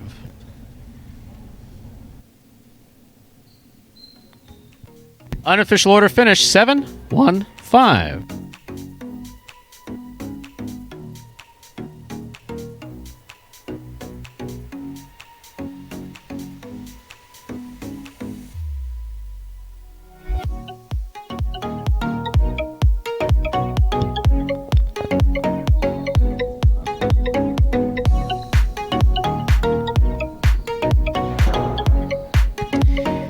Results are official from Game 5. Coming in first, post 7, CRB and Vuelo. Taking second, post 1, Juice and Carballo. Coming in third, post 5, Lamonte and Douglas. There are prizes.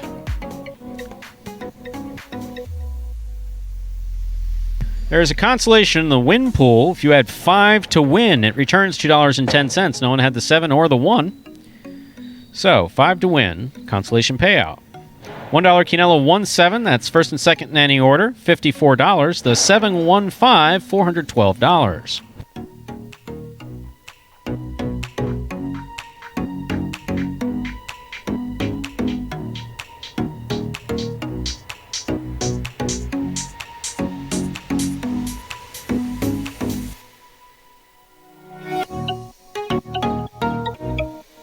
Up next, ladies and gentlemen, is our 6th game, a spectacular 7 singles match. Played to 7 points. Points double after the first round of play.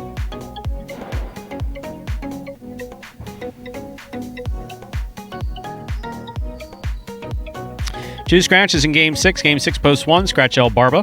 Replace El Barba with Cool Fitness. Game 6, post 7, scratch Jedden. Replace Jedden with Diaz.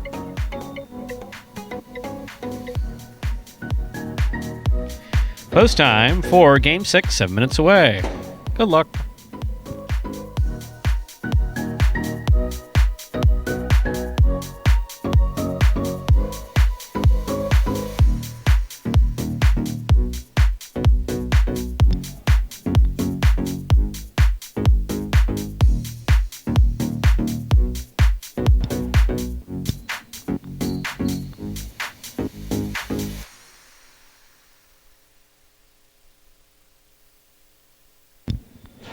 And with that win for the doubles team of CRB and Vo, gets them on the board. First win of the doubles tournament. This first of 3 doubles tournaments we'll be playing throughout the duration of the Jai-Alai season here at Magic City.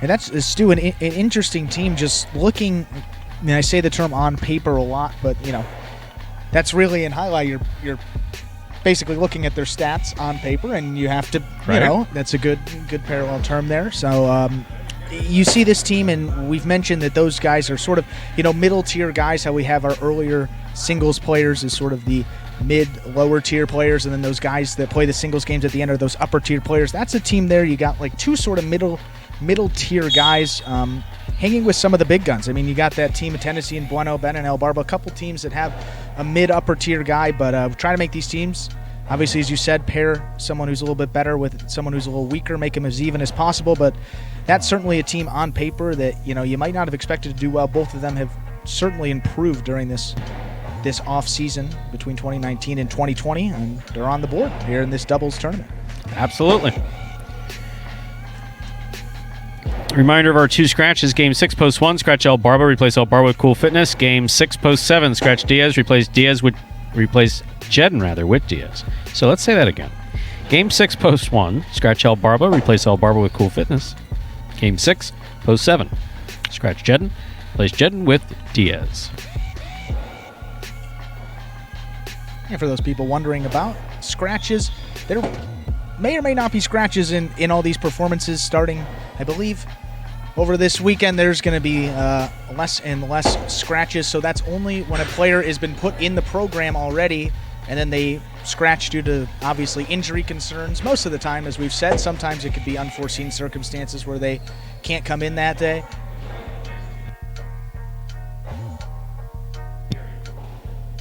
So starting, hopefully, tomorrow, I believe that program is going to have less markings on that. You won't need to put in those scratches. Obviously, Jedden has been dealing with a back injury, and El Barba obviously was sick. He played that first day, was feeling a little bit under the weather, so taking, obviously, all precautions with that. Well, hopefully, word on the street, hopefully he'll be back tomorrow.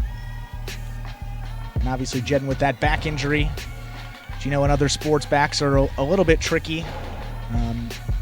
Something you never want to rush back. No pun intended. So hopefully we'll see Jedden back out there. As we mentioned, both, you know, 2 guys that are great personalities, 2 of those, you know, middle high tier players. So love to have them back when healthy, of course. I believe that Barba will probably be back in the program tomorrow. Yes. We'll have him practice before the matinee tomorrow, and then if he feels that he can play, he'll play. Jedden, we need some medical clearance on. Yeah. He's currently in rehab for his lower back, and once the rehab's complete and he's released, he'll be back with us. I don't expect that to be a long injury, though. No, I don't expect that to be a long injury. Hopefully, as I said, we'll get Jedden back here soon. Just always making sure that, you know, these injuries don't linger. It's a long season, and, you know, obviously these guys would like to win, and you got to be out on the court to be able to do that. Absolutely. Certainly good strategy. Jedden, obviously football player, Super Bowl champion with the Colts, so he definitely, you know, being in that sport, definitely understand the severity of injuries and, you know, laying off of it for a while. So wish him a speedy recovery. Hopefully he'll be back soon.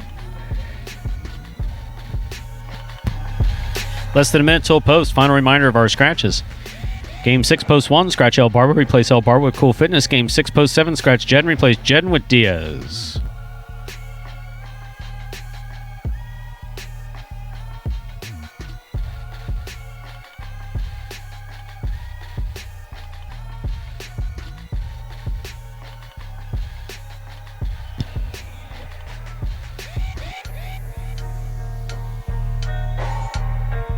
We are ready to begin game number 7, game 6 rather, a spectacular 7. That's where the 7 comes into it. Spectacular 7 singles match, played to 7 points, all points double after the first round of play.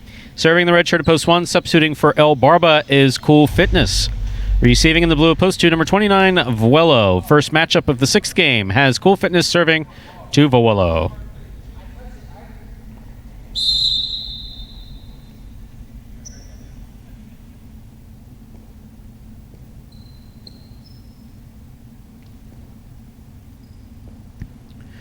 Cool Fitness serves. Game 6 begins. In and out of the cess the ball goes. Point 2.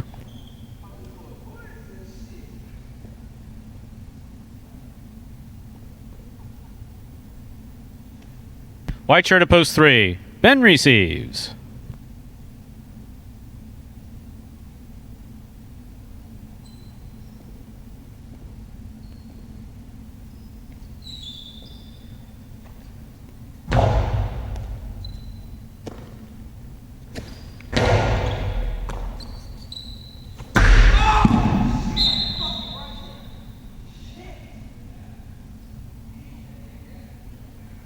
Point 3.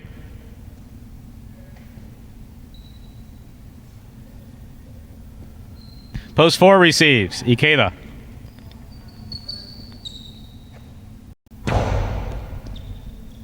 Ikeda back on the wall. Takes it on the forehand. Here's Ben. Ben winding up. Lost it coming out of the backswing. Point 4. Yeah, I don't see those very often. Usually means that the ball's still rolling around in there. Don't really have complete, control of that ball on that throw. Absolutely true. Here's the black shirt at post 5. Tennessee receives. Next matchup. Ikeda serves. Tennessee.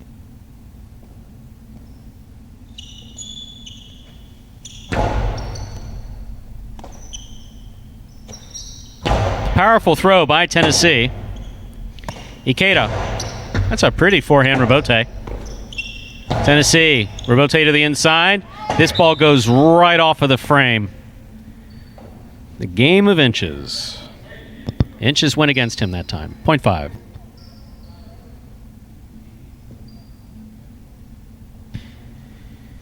Here's post 6. Bueno.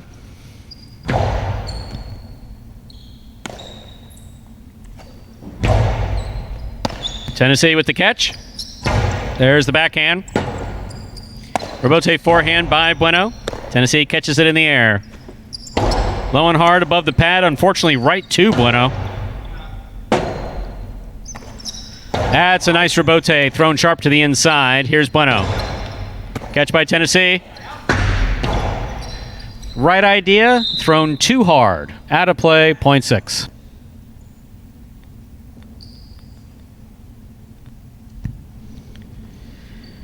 That'll bring to the court the pink shirt at post 7, substituting for Jedden number 30, Diaz.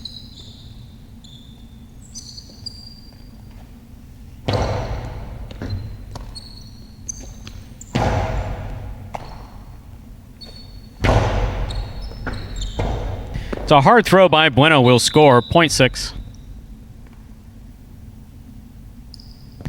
Here now to complete the first round and receive, wearing the purple shirt at post 8, Anderluck. Final matchup of the first round of Game 6, Bueno serving, Anderluck.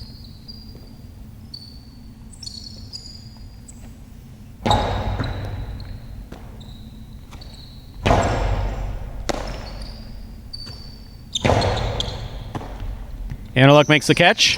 Hard throw. Bueno's got it. Forehand rebote came right to the side wall. That's exactly where you want the rebotes to come. Very hard to throw from there. Point 6. That completes the first round of play, and all matchups are now worth 2 points. First to return in the second round, Cool Fitness.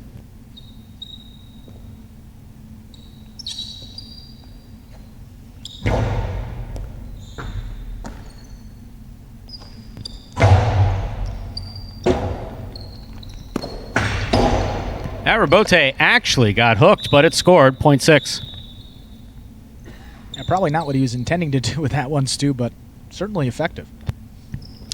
Possible game point here for the yellow shirt at post 6. Bueno trying to stop him, post 2. The blue shirt, Bueno.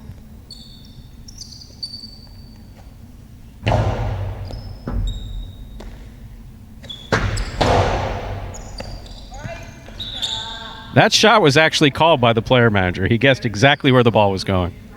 Point 2.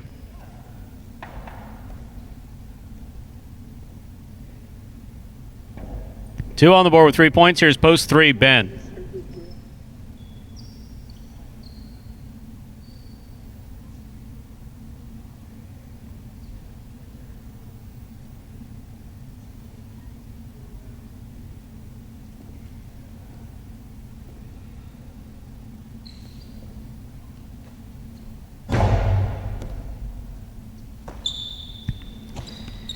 Powerful reverse by Ben. Here's Wello.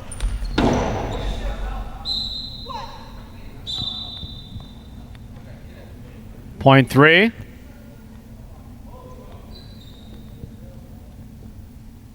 They're on the board with 3 points. Here's post 4, Ikeda.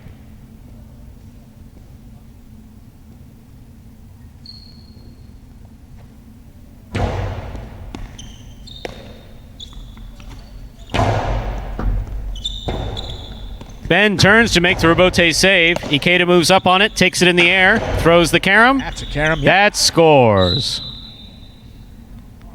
Point 4.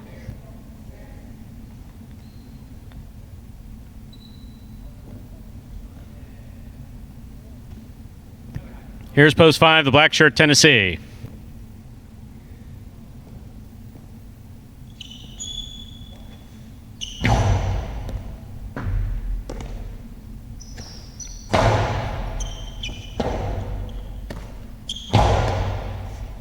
Tennessee not going for it in the air, goes to Robote instead. He made it. Ikeda backs up, hops, gets it, returns it from the right side. Ikeda, good catch. Strong backhand, taken in the air by Tennessee. Tennessee turns and just whips one. Tennessee grabbed this one. Ikeda, good catch in the air. Sends it back. Tennessee not being denied. That's in. Great catch by Ikeda. Hard throw. Here's Tennessee again. Does he have another one in him? And he almost had Ikeda in that one. Wow. Not quite. Definitely dangerous. Point 4. Great effort, though, by both players. Wow, what a great point. Possible game point 4. The green shirt up post 4. Ikeda. Trying to stop him. Diaz.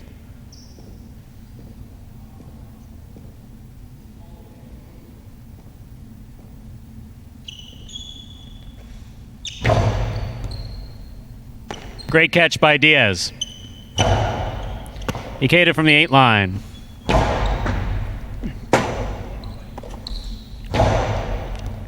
Ikeda moves up on it. Back to the inside. Here's Diaz. Winds up. Taken in the air by Ikeda. Ikeda sends it back. Diaz cuts it off in the air. Beautiful catch.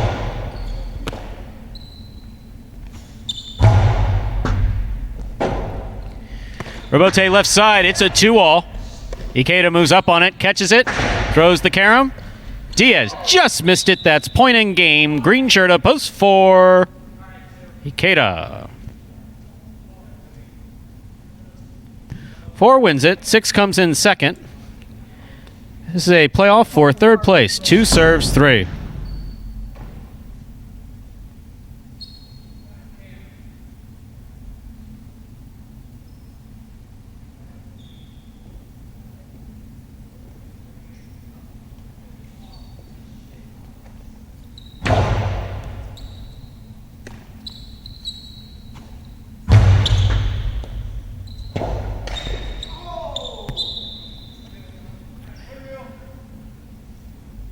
Third place goes to post 3, Ben.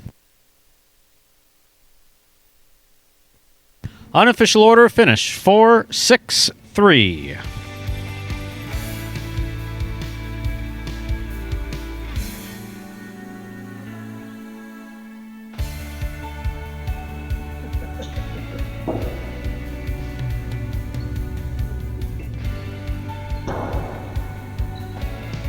It's official. Coming in first, post 4, Ikeda. Taking second, post 6, Bueno.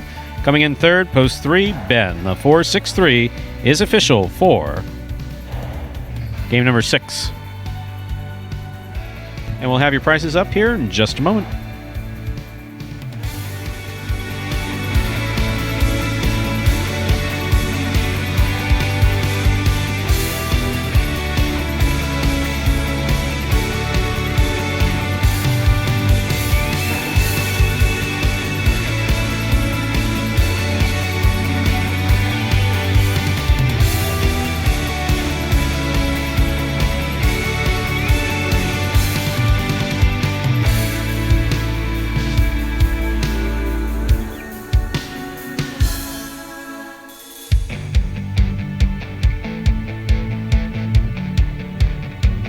And there are your prices. Quinella 4-6, $28. That's first and second in any order, so that could be 4-6 or 6-4. Exacta 4-6 in order, $18.40.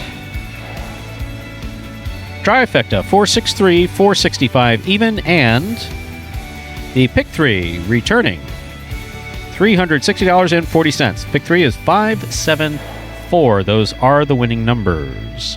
Up next, Game 7, the third and final doubles match in this afternoon performance.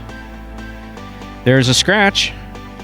Two scratches, actually. Game 7, post 2.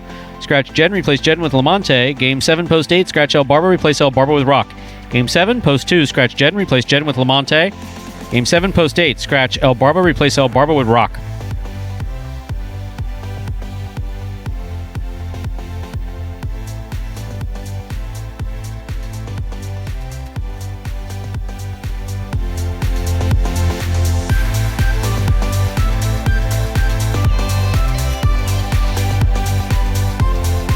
And CRB and Vuelo coming out of a favorable post position in this next game. See if they can build on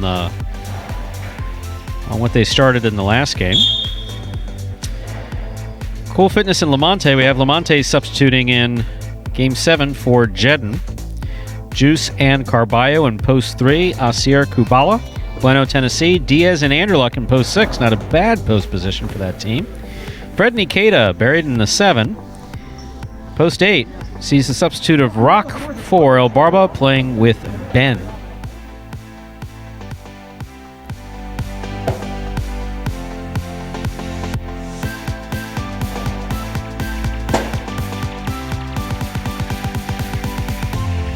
Stu, we got a question just about doubles play in general, and found this one to be pretty interesting. Just about serving in doubles. I know we kind of touched on serving and designated servers. This is a multi-level question here.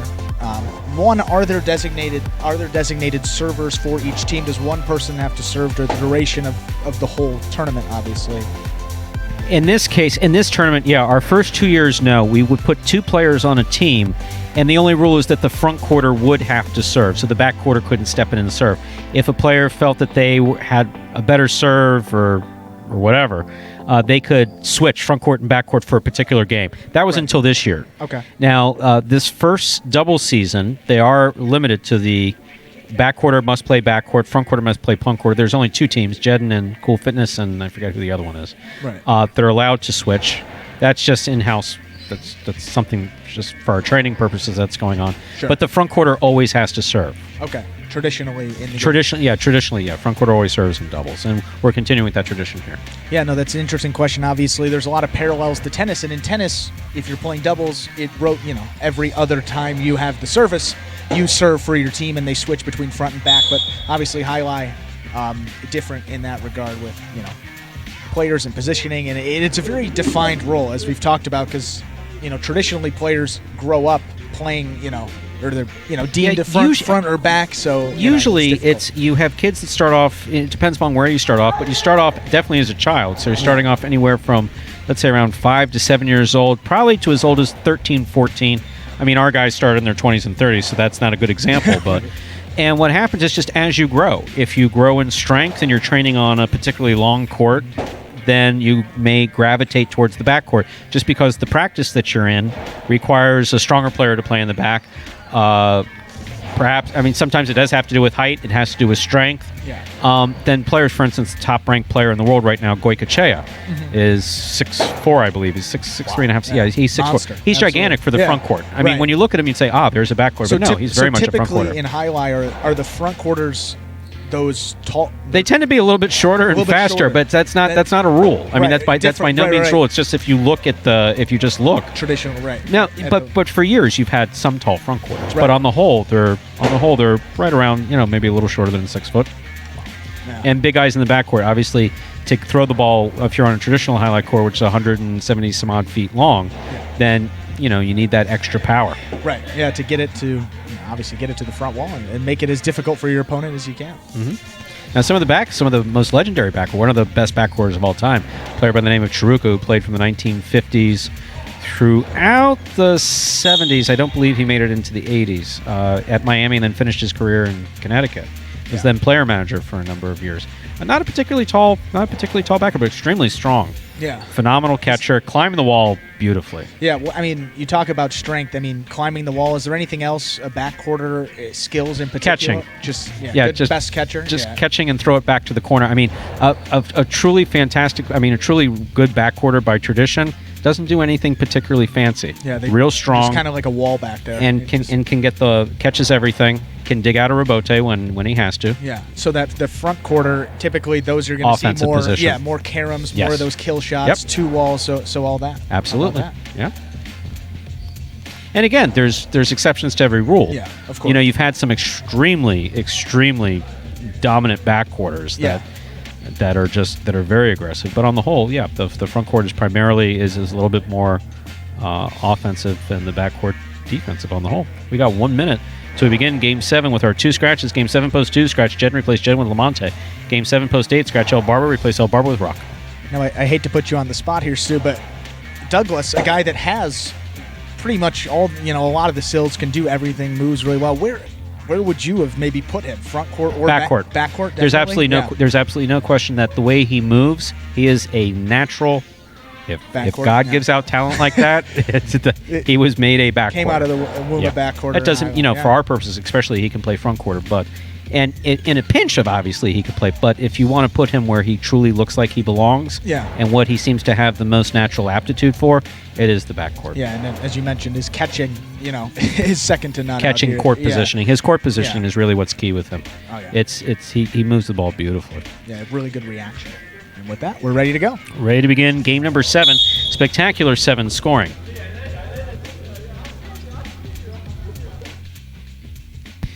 This game is played at 7 points. Points double after the first round of play. Serving. Red shirts post 1, CRB and Vuelo. Receiving blue post 2 is Cool Fitness and Lamonte. Lamonte substituting for Jedden. First matchup has CRB serving to Lamonte and Cool Fitness.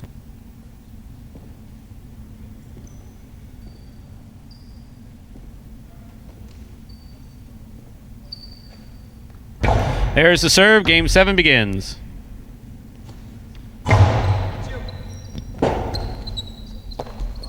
CRB missed the rebote, point 2.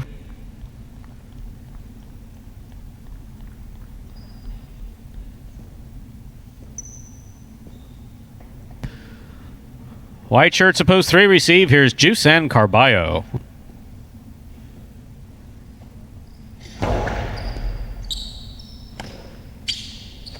Carballo with a powerful forehand, taken in the backcourt by Cool Fitness. Cool Fitness throws it nice and high to the front wall. That's a carom. That's going to score from the forehand of Carballo, point 3.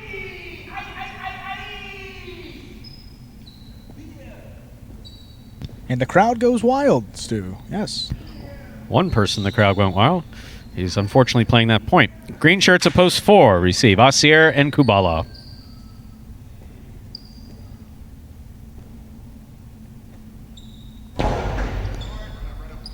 Kubala opens up on the backhand, sends it deep to the back wall. Rebote coming all the way out to Juice. Juice gets it up to the front wall. Here's Kubala. Carom by Kubala. Carballo calls for it and scores from the forehand. Point 3.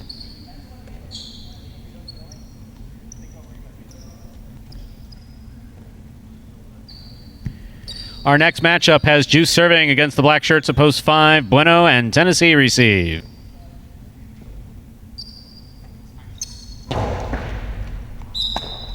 Underserve. Ball must land between the 4 and 7 line. That fell short of the 4. This point goes to post 5.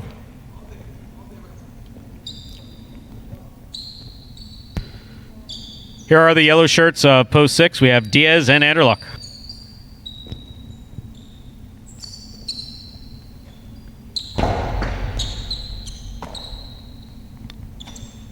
Powerful throw by Anderluck. Good catch by Tennessee. Almost. Ball bobbled in the cesta. Point 6.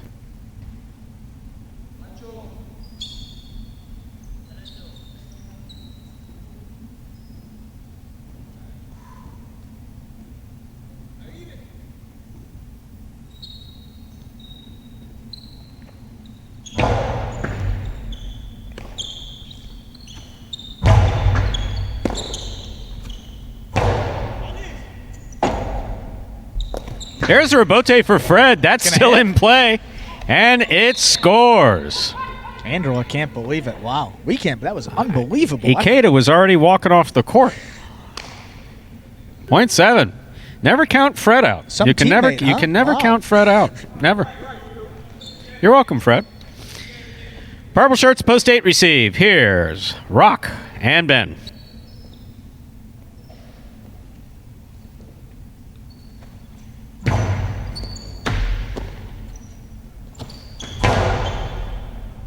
It's a good catch by Ikeda.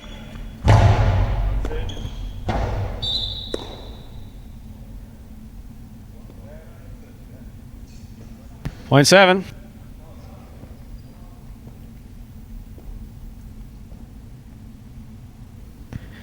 That completes the first round of play, and all matchups are now worth 2 points. First to return, CRB and Vuelo.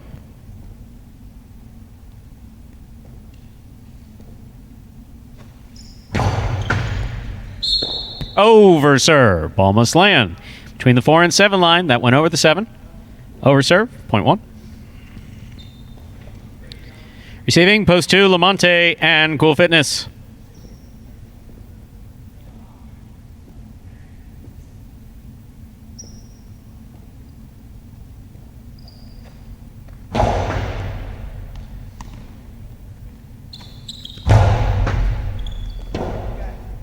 Well, for the rebote. Back to the inside it goes, where it scores. Point 1. One on the board with 4 points, serving to the 4 post, taking the court. Assier and Kubala.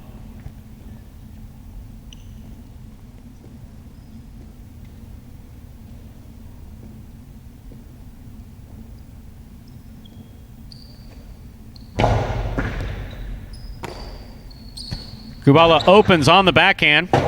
Rebote missed by Vuelo. Point 4.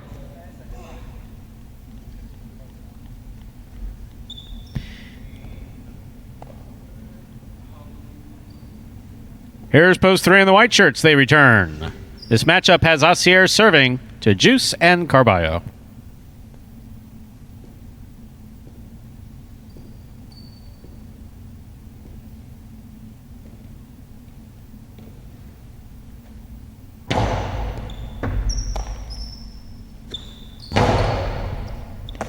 That's an excellent catch by Kubala in the corner.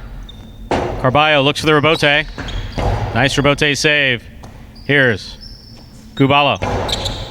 Carballo hustles into place, makes the catch, returns it low and inside. Kubala's there. Here's Carballo. Backhand. Hard to the backcourt. Here's Kubala. Scoop attempt missed. Point 4. 4 on the board with 4 points. Our next matchup has Assier serving to Bueno and Tennessee in the black shirts of post 5.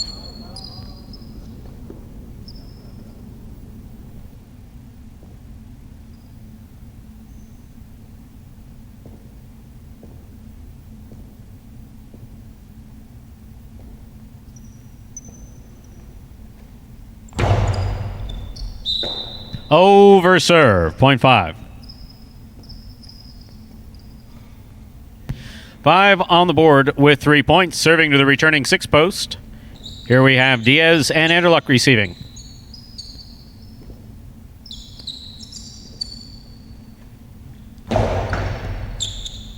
Anderluck moves in on the ball, returns it high. Tennessee's got it.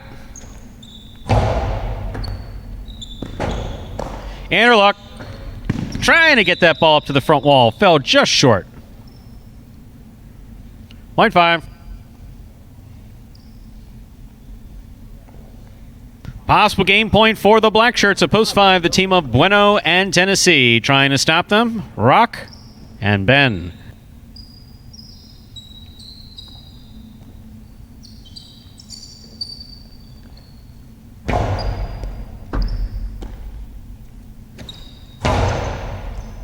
Tennessee from the forehand. Nice throw. Ben with a hop makes the catch. Ben going for that carom, just missed. That is point and game 2. Black shirts at post 5. Bueno and Tennessee. 5 wins it. 1 will serve to 4. This is a playoff for second and third place.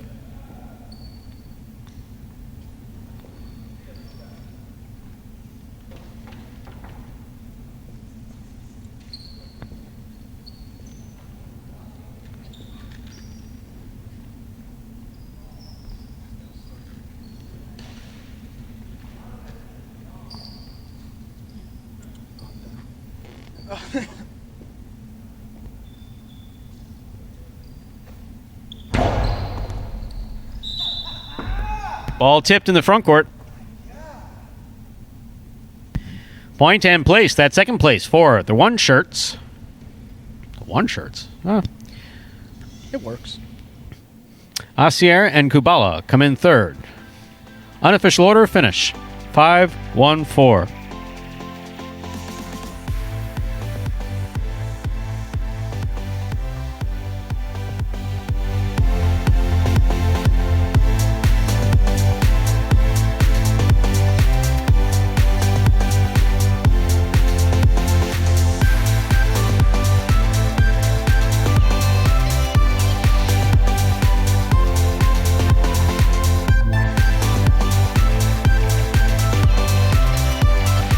And it's official. Coming in first, post 5. Bueno in Tennessee taking second, post 1. CRB and Buello coming in third, post 4. Asier and Kubala. That's the 5-1-4. It's official from Game 7.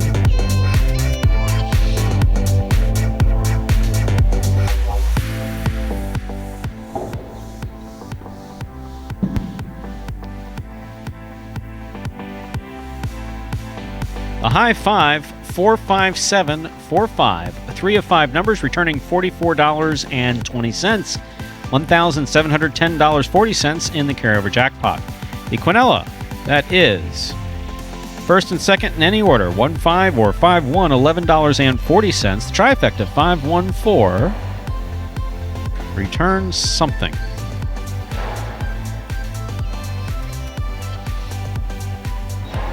Trifecta, 514, first, second, and third place, returning $121.40. We only have 2 games left in today's performance, ladies and gentlemen.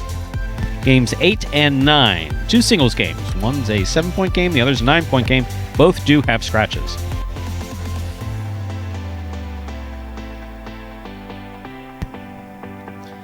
Up next, Game 8. Play to 7 points. Points double after the first round of play. Game 8 will close out today's Mighty Ocho. 2 scratches. Game 8, post 4, scratch El Barba, replace El Barba with Tennessee. Game 8, post 4, scratch El Barba, replace El Barba with Tennessee. Game 8, post 5, scratch Jedden, replace Jedden with Ben. Game 8, post 5. Scratch Jedden, replace Jedden with Ben. Post time for Game 8, 7 minutes away. And to note there, Stu, an important win for the team at Tennessee and Bueno. Obviously, there was a 3-way tie atop the standings going into that game. Now they got 3 wins on the season, puts them in a solo first, and trailing them Ikeda and Fred and Douglas and Lamonti both with 2. So Tennessee and Bueno making a strong statement in the first week of this doubles tournament. Again, this one, first of 3 doubles tournaments on the year, will go through pretty much the end of June. I'm still trying to get over this allegedly large Coke. I just don't saw get you that. looking at it. I don't get that. They've downgraded. I don't get. They usually everywhere. give you like a vat. A vat of Coke with lots of ice, and it's like, hey, thanks, McDonald's, Well, I appreciate that. I think they're supposed to Now they give- gave you a thimble with a lid. Did they give you the large fry at least? That's Yes, more important. yes, Okay. yes. I was gonna say. I mean, Yes, thank the you. Coke I wouldn't I can expect deal you. with. I wouldn't expect you to complain on my behalf. That's okay. No, I mean, I would. No, first of all, if they give you the wrong fry, that's grounds to complain. But the Coke, yeah, it's okay. But I wouldn't. It's all right. I tried Burger King the other night. I think I mentioned this. I don't know. I mentioned it to someone, but I ordered. We were talking. Yeah, It was you and exactly. I. Yeah, exactly. we The were Whopper chopping with it up. the Oh, yeah. Whopper with cheese plain that had neither cheese nor plain. It guy was completely wrong. Yeah, no, that was completely off. Excuse me. Does this belong to someone else? That was fun. Yeah, that happened. Actually, you told that story. I went to McDonald's the night before, and I went to 2 different McDonald's because I wasn't satisfied with what I got the first time, and I'm not one of those people that'll go back to the window. We did discuss that. We did, yes. yeah. I'm not one of those. There's some people that'll go back to the window and say, "Hey, you forgot this." call it what you will. I don't do it. I don't know. I feel weird. I feel uncomfortable. You know, they got a lot of things going on. It's a $3 McDouble. You know what? I'll bite the bullet on this one. You're obviously busy. Let me let you be. Yes. I'm just too nice sometimes in that way. So we had to go to a different McDonald's, and then I finally got my McFlurry. That was the whole thing. They forgot. I mean, first of all, it was a miracle the ice cream machine was working, and then they forget the McFlurry. I mean, that's just tough. I mean, you got past the first barrier, and then you couldn't even get it after that. It's tough stuff, man. Tough life. These first world problems that we have. Yes. How nice it is to grow in the first world. Moving along. Looking ahead with Game 8, we got Anderluck in Post 1, Douglas in Post 2, so that's going to be a strong matchup to start off with. Anderluck be looking to go with aces, I guess. Bueno coming off of a win. It's always good. Tennessee, the same thing. Ben substituting. Kubala, Carballo, and Ikeda. Yeah. And then up in Game 9, we have an interesting substitution that's coming up. We have Vuelo that's substituting. You know, Vuelo, you were talking about all his wins, and yes, he's definitely up there. But all those wins have been in the early games. Yeah, he's gonna get a chance. He's got the September call up. They put him in that last game, and he's gonna get a shot to compete with the big guns. And then we'll have to see what happens. If he does well, maybe we'll stick him in those games permanently. That'll be fun. I don't think so, but we'll see how he does. 3 minutes remain for placing all wagers in Game 8. Reminder, the scratch is Game 8, Post 4, scratch El Barbo, replace El Barbo with Tennessee. Game 8, Post 5, scratch Jeden, replace Jeden with Ben. So you were saying how his wins come in those earlier games.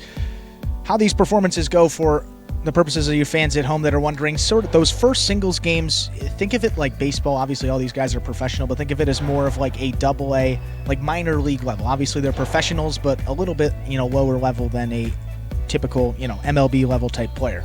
Then you have those like middle games. Those are going to be more like AAA. Obviously, AAA one level higher than AA in baseball. So still professionals, just guys right on the cusp of making it to that top tier. And then in Game 8, you see the lineup there: Anderluck, Douglas, Bueno, Tennessee, Ben, Kubala, Carballo, Ikeda. Definitely, obviously we have a couple guys that are injured as well that would definitely be in that category of the top players. But those are the MLB professional level games coming in Games 8 and 9. So should be the best product to close it out for you here on this Friday afternoon performance.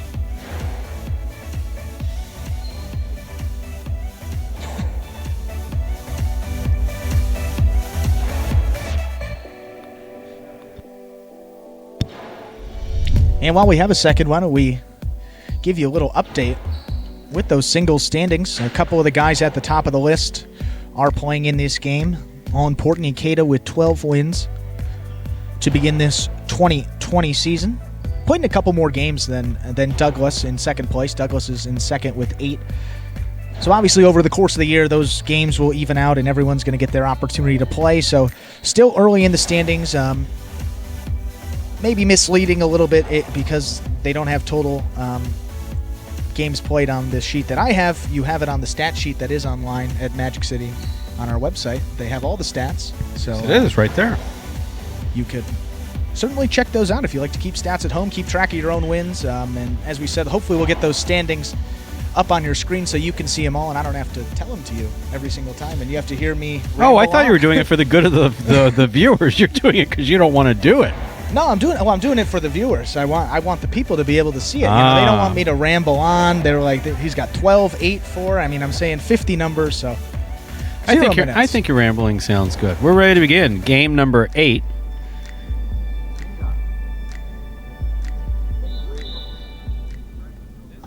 This is a spectacular 7 singles match, played at 7 points, with all points doubling after the first round of play.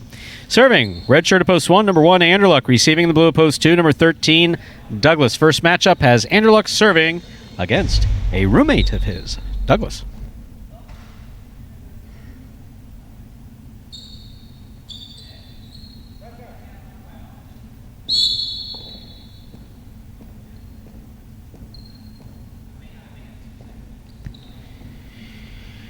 Anderluck serves. We begin Game 8.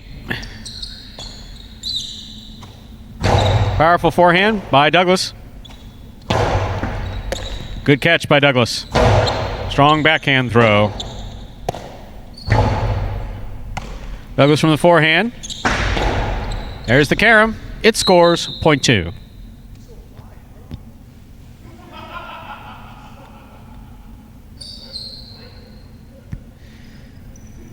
Two serves, the white shirt, post 3. Here's Bueno.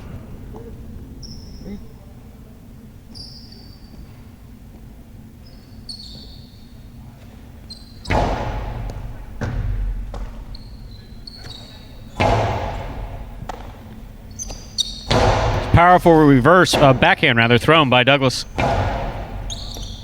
Douglas on the forehand. Back to the inside. Bueno's there. Not much of an outside placement. Oh, the carom's worse. Wow. Okay, .3.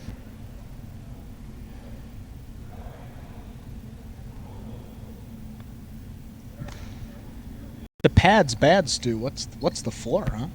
Awful. Bueno now serves to the green shirt at post 4. Here's Tennessee.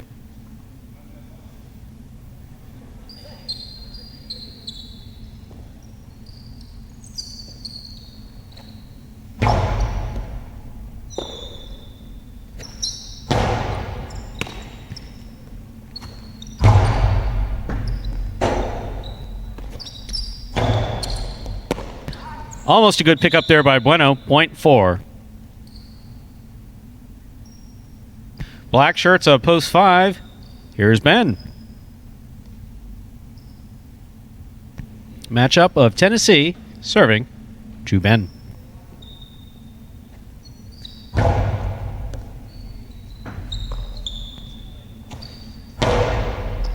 Beautiful backhand by Ben.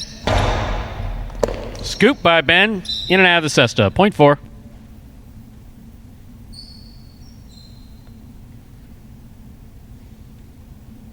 Tennessee has 2 points. He now serves to the yellow shirt at post 6, Kubala.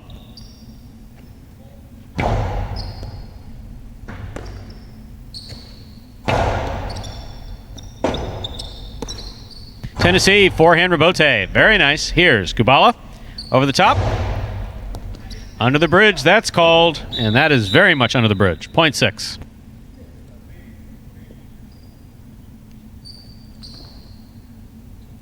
Pink shirt at post 7. Here's Carballo.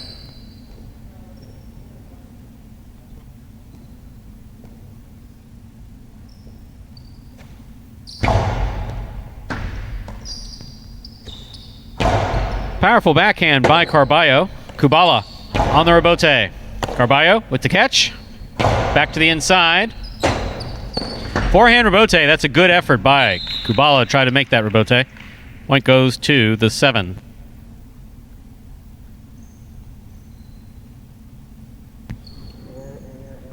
Carballo now serves to the purple shirt of post 8, worn by Ikeda.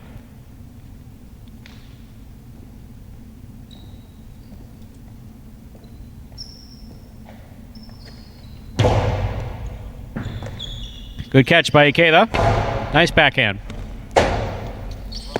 Rebote saved by Carballo. Here's Ikeda. Carballo, forehand rebote. Ikeda's on it. Fake the carom, went back inside. It's picked up and a great catch. That touched the overhead screen. That is out of play. .8.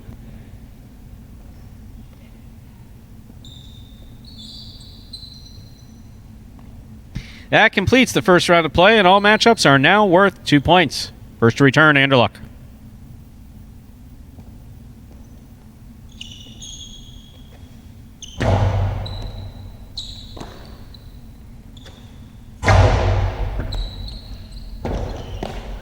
That's the rebote forehand by Ikeda.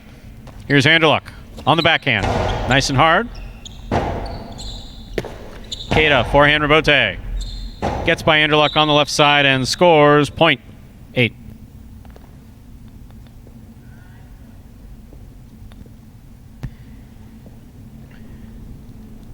Douglas receives in the blue of post 2.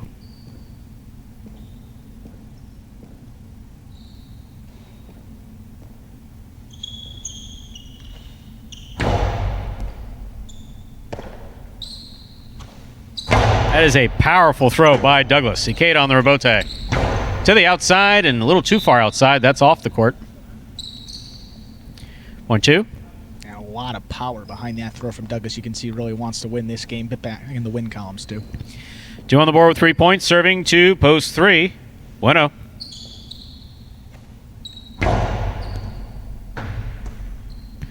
Bueno from the backhand. Scoop by Douglas. Bueno reaches up and a great catch on the left side. Difficult rebote save by Douglas. Bueno's on it. Douglas takes it in the air. That's the right catch. That one's tipped. Point 2.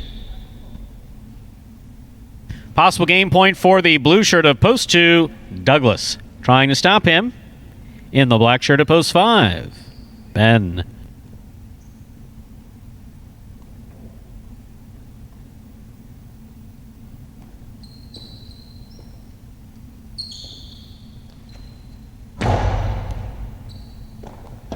In and out of the cess of the ball goes. That's point and game to the blue shirt of post 2, Douglas.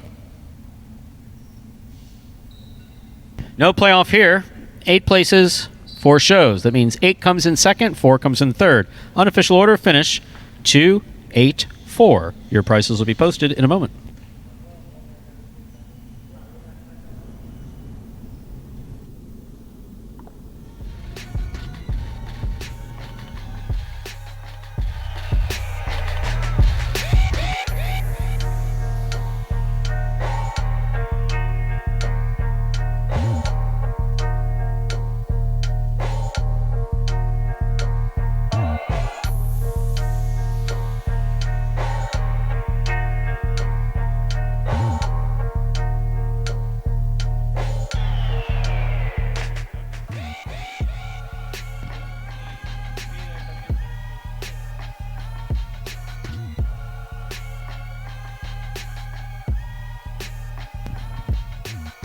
Coming in first, post 2, Douglas.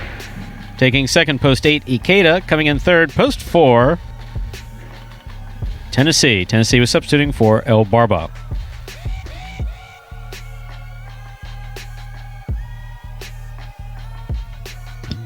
Usually does it.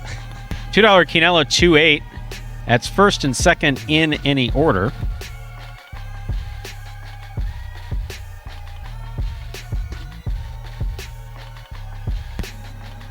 $34.40. That's 2-8 or 8-4. The trifecta 2-8-4, $86.60. The Mighty Ocho 654-57452. 4 of 8 numbers returning $4.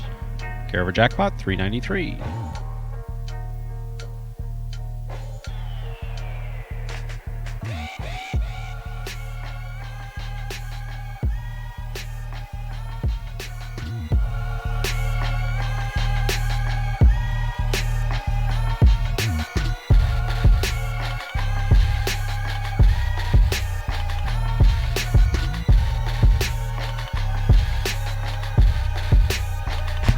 Up next, ladies and gentlemen, Game 9, Spectacular. 9, meaning that the game is played at 9 points. Points double after the first round of play. There's a scratch. Game 9, post 3. Scratch Jedden. Let's try Vuelo in the late games. Game 9, post 3. Scratch Jedden. Replace Jedden with number 29, Vuelo. And before we begin the 9th game, I believe we have a video voiced by the lovely Lindsay to introduce you to Spec 9 scoring. Spectacular 9 singles games are played with 8 players. Each player wears a different color jersey numbered 1 through 8 on the front. These numbers are traditionally referred to as post numbers. Post numbers are used to signify the order in which the athletes will play in a game. These numbers are also used for betting purposes. Don't be confused by the numbers on the back of our jerseys. Those are just for fun. Each game begins when the player in the post 1 red jersey serves to the player in the post 2 blue jersey. The served ball must land between the 4 and 7 lines marked on the court's side wall. If the ball lands between those lines, the serve is good and play continues until one of those 2 players wins that matchup. The player who loses the matchup exits the court and waits for his next turn at the end of the rotation. It's important to note that every game has 2 rounds. The first 7 matchups in a game make up round 1. Each matchup in round 1 is worth 1 point. Round 2 refers to all matchups that take place after the 7th and final matchup of round 1. The number of matchups in round 2 varies from game to game. And in round 2, each matchup is worth 2 points. The first player to earn 9 points wins the game. And we're back live in advance of Game 9, 9th game for this afternoon performance. We're about to close out our Friday afternoon performance. But we are back again tomorrow, Saturday, and again on Sunday. Saturday we'll be here at 4 p.m. Then Sunday we're back here at 12 noon. We like to keep you guessing when we're going to begin, but we'll always let you know in advance. We promise you that. We have less than 5 minutes remaining for placing all wagers in Game 9. Reminder to scratch Game 9, Post 3. Let's take Jedden out, replace Jedden with Wello.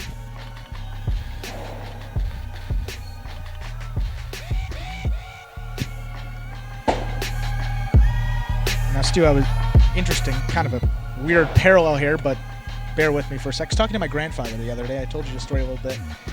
In COVID mitigation, he was telling, well, not mitigation, not the right word, but, some people are a little, fearful of going to the store. You want to stay home, but personally, I'm a big cereal fan, and I haven't been able to get milk. I talked to my grandfather, gave me a great idea to freeze milk. Have you heard that before, or am I crazy? The only time I heard it before, I believe you mentioned it. I did. Well, I mentioned it to you off You mentioned air. exactly. Yeah, you mentioned it to me off air. We were talking about the freezing of milk. I didn't know the you were first going to. time. I didn't know you were going to bring it up on air. So that's the only time that I've heard of it is when you mentioned it. So no. I was gonna say, for those of you at home, obviously a good tip. If you want to do that, you can freeze the milk, then take it out a couple hour, maybe a day before you want to use it. What's it like when it defrosts? I asked my grandpa the same question, and he said it just tastes like regular milk. I mean, I don't have a visual on this. And he wouldn't know how to send a picture via before we go smartphone. recommending this, how about you try it and get back to us on it? Well, you know what? I will try it. I'll try it for because I don't want. We got enough trouble with highlights sometimes. No, I don't need anybody true. writing in on the chat. What kind of crazy stupid idea was that? It's like freezing? It's like these DIY, like the do-it-yourself videos. They're like, what's the point of that? Yeah. What's the whole point of that? No. Well, you can try it. Grandfather says it's good, and if you're missing cereal like I am, this was more of a cereal transition. But I was gonna ask you, what's your favorite? You like cereal? You're a big cereal fan? It's funny. I'm real sporadic in my eating habit. My eating habits are pretty terrible. If it wasn't for my mom, I'd probably starve to death. But no, Crispix. I like Crispix. Crispix. Oh, don't tell me you haven't heard of Crispix. Stu, I didn't know it was possible to say a cereal that I didn't know, but I think you just did it. Seriously? You've never heard of Crispix? Is it a blue box, like a light blue? Yeah. That's okay. That's weird. I know the box. I don't know why I'm thinking of the advertisement, which probably hasn't been on in 10 years, but Crispix is crispy times 2, I believe is the way it's they really crisp. Well, because it's like rice and it's like two different like cereals. Rice Krispies. That's why I like well, Rice that's Krispies. half of that's half the equation anyway. The crisp, not the rice part. Yeah. It's rice and then something else. I don't don't know what it is. But no, it's that milk I'll do. There'll be a period of time where I'll have a box of that and probably go like 2-3 months. Yeah. And then it'll be 2-3 years before I get another box. Right, but every day in those 2 months, I'm eating cereal. It's just a very you're getting good rhythm. Like these guys out here in Highlight. You have it once, you remember, oh, this is great, how it feels to win, and then they just want to do it over and over again. And same thing is true with watching Highlight. You watch this one time, and if you're not thoroughly annoyed by the announcing and commentary, you could always turn the volume down. Sure. Yeah, you can mute it. There's a nice feature on YouTube. We have 0 minutes till post in Game 9, and we are ready to begin our 9th game.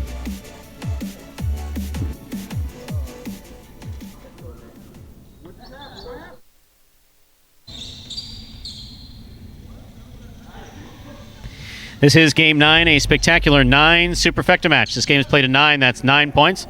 All points double after the first round of play.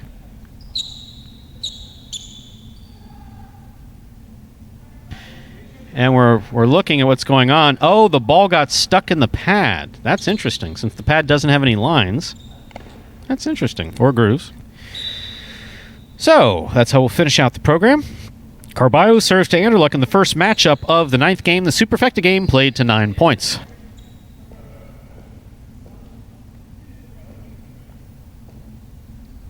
Carballo serves. We begin. Outside placement, stopped by Carballo. This quick thing that he does. Okay, so the first day I said it didn't require too much skill, but no, that was good. We'll give him credit. Point one. Andrew Luck did not know what I don't think anybody would know what to do with that. Here's Wello. Wello substitutes for Jedden. First appearance in the late games.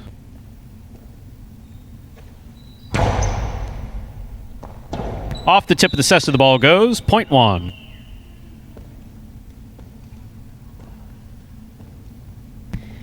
Carballo serves the green shirt at post 4. Here's Bueno.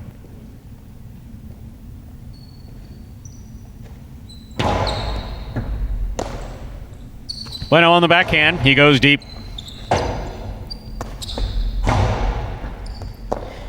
Difficult pickup attempt by Bueno. Missed. Point one. Carballo has 3 points in this next matchup. He serves to Douglas.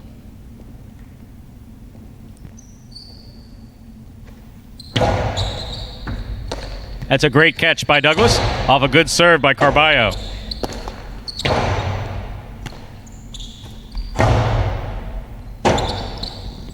Carballo. Robote falls short of the front wall. Point five.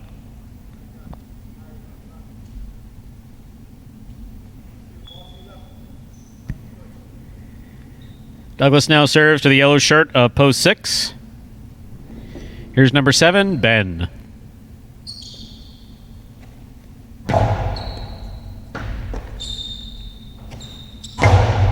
Ben throws this ball hard. Robote's coming out. Douglas sends the Robote back, but out to the Robote. Ben's got it. Hooked it to the pad. Point five.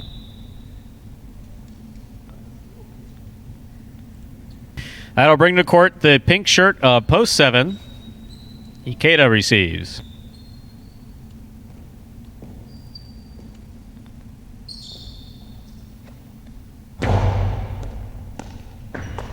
Good catch by Ikeda.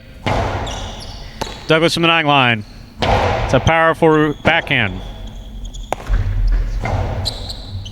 Got to take that ball in the air. Douglas does. Here's the backhand. Forehand Robote keeps the ball in play. Ikeda gets out of the way. Low, hard reverse. Picked off on the left side of Ikeda. Forehand catch by Douglas. Picada, the big bounce. Brought down by Ikeda. That lands in. Ikeda's got it. Douglas read the 2-wall, just could not get there.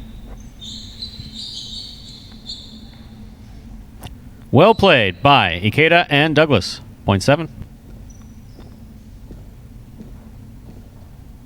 Here now to complete the first round and receive, wearing the purple shirt of post 8, we have number 25, Kubala.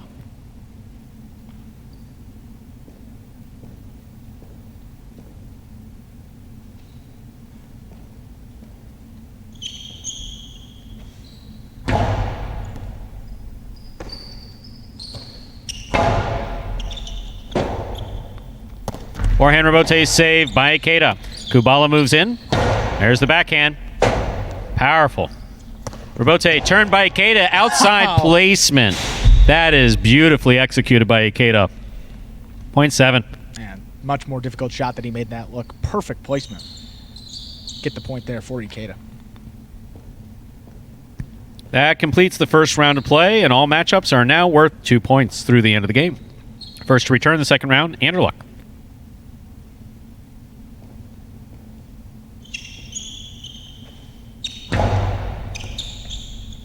Andrew Luck from the forehand at the 12 line. Scoop attempt missed. Point 2.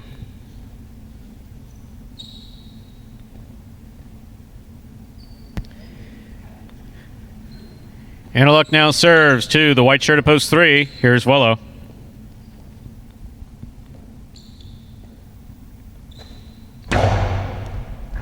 What a catch by Wello. Doesn't get much more exciting than that. Powerful throw by Andrew Luck. Robote for Wello. Andrew Luck missed it on the forehand. Point 3.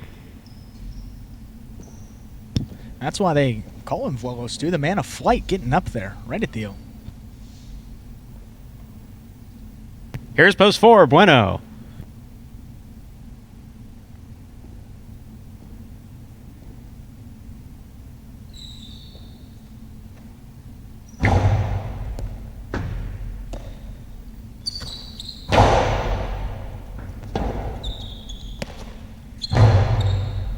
Bueno stands midcourt and makes the catch. It's a powerful throw by Bueno. Here's Wello for the rebote.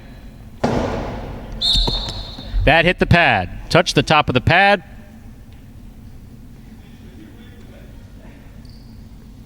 Point 4. Yeah, it's a tough call to argue there, Stu. Clearly hit the pad. Here's post 1, Carballo.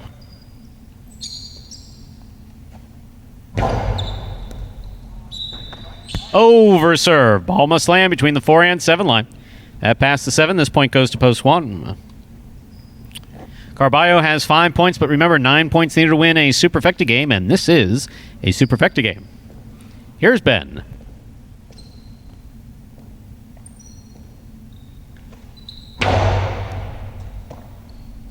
Great catch by Ben. That's a powerful backhand. Carballo threads the needle just above the pad. Almost a good catch by Ben. He was there. Point 1. Possible game point 4. The red shirt of post 1. Carballo. Trying to stop him, Douglas.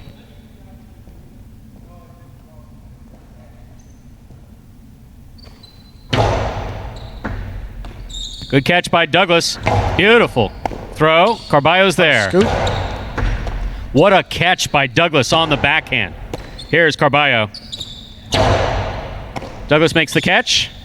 Powerful throw, going to cross the wall. Yep. Carballo cut it off before it did. Here's Douglas. Douglas lifts the reverse gently to the 11 line. Carballo to the outside. Douglas makes the catch. Douglas sends it back to pass. Carballo cuts it off in the air. Karam does not open up. Douglas is on it. Back to the inside it goes, where it scores. What a well-fought point by Douglas and Carballo, point 5.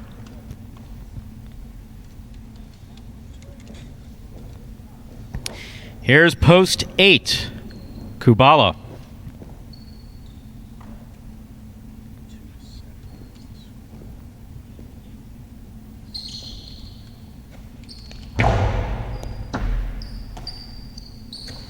Big backhand throw by Kubala. Douglas hustles to make the rebote, puts it up. Kubala's there. Kubala sends it back.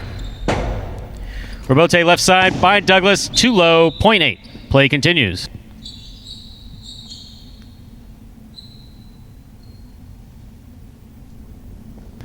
Kubala has 2 points. He serves 2. The pink of post 7, Ikeda.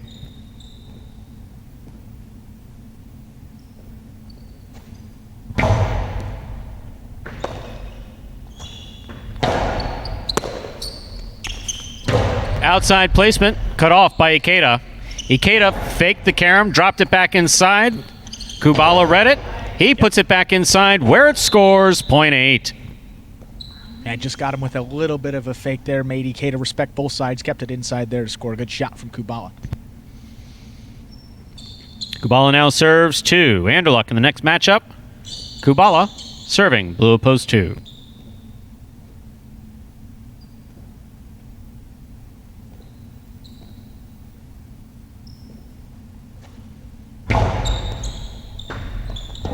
Good serve by Kubala, will score. That stayed inside nicely, point 8.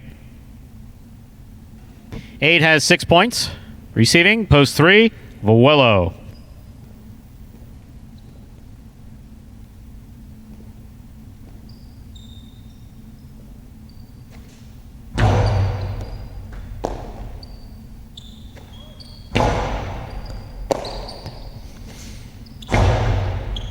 Big bounce brought down by Vuelo. Kubala goes back to the inside. Here's Vuelo from the 11 line. Kubala makes a nice rebote save. Ball takes a big bounce all the way back to the 12 line. Vuelo's there. Ball in the middle of the court once again. Here's Kubala. That's too hard, too high, out of play, point 3. 3 on the board with 4 points. Next matchup has Vuelo serving. Post 4, Bueno.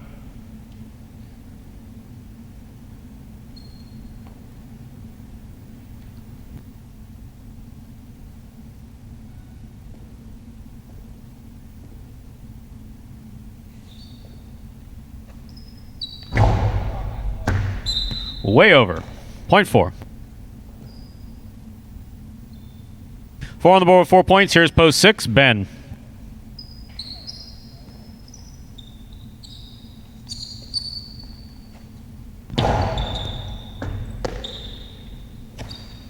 Big backhand by Ben. Bueno keeps the rebote low off the forehand. Here's Ben. Bueno makes the save. Here's Ben from the 8 line.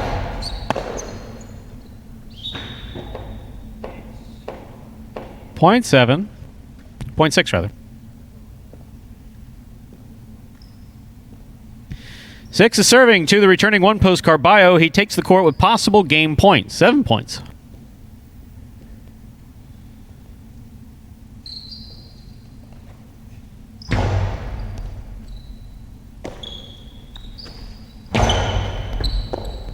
Points and game to the 1. Carballo wins it in the red shirt at post 1. Carballo comes in first. Kubala comes in second. 5, 3, and 4 will play off for third and fourth place. Douglas first serves.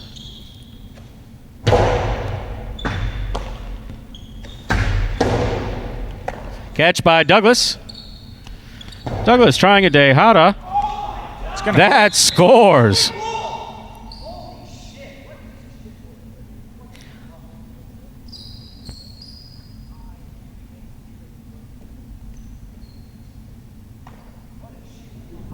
Point 5. Possible show point.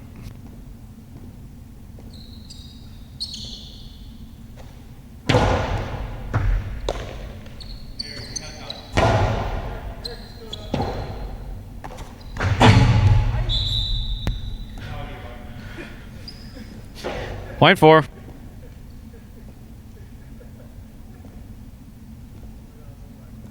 This is third and fourth place. 4 serves 5.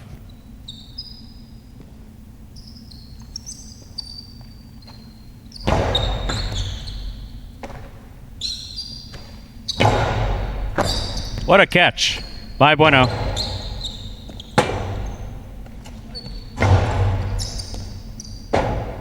Bueno for the rebote on the left side. It's a 2-all. Douglas has it, or Douglas had it actually. Third place finish goes for Bueno in the green shirt of post 4. Douglas takes fourth. Unofficial order finish 1-8, 4-5.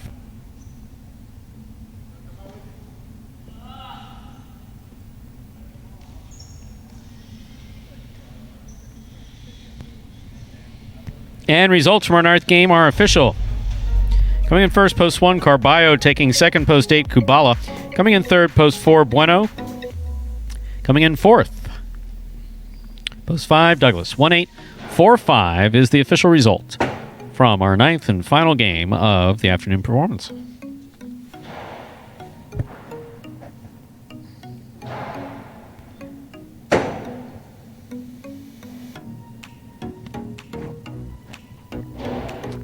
That certainly was interesting.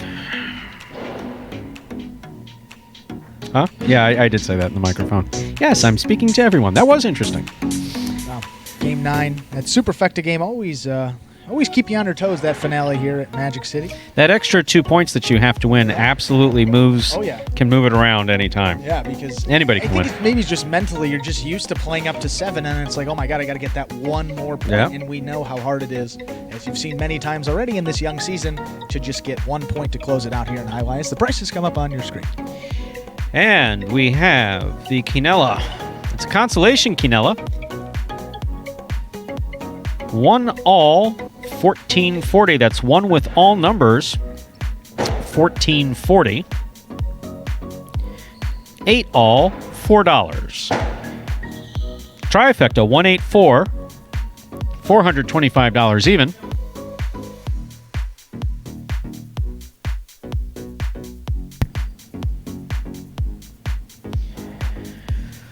Wello obviously had 2 really good catches in that game, both time jumping off of the sidewall. Wasn't able to capitalize on it in terms of points, but played good defensively, no question about that. Offensively, left a little bit to be desired. Douglas really wanted that win, obviously, and just wasn't able to bring it in. Carballo played with a lot of control. Again, concentration, control. What's the other C?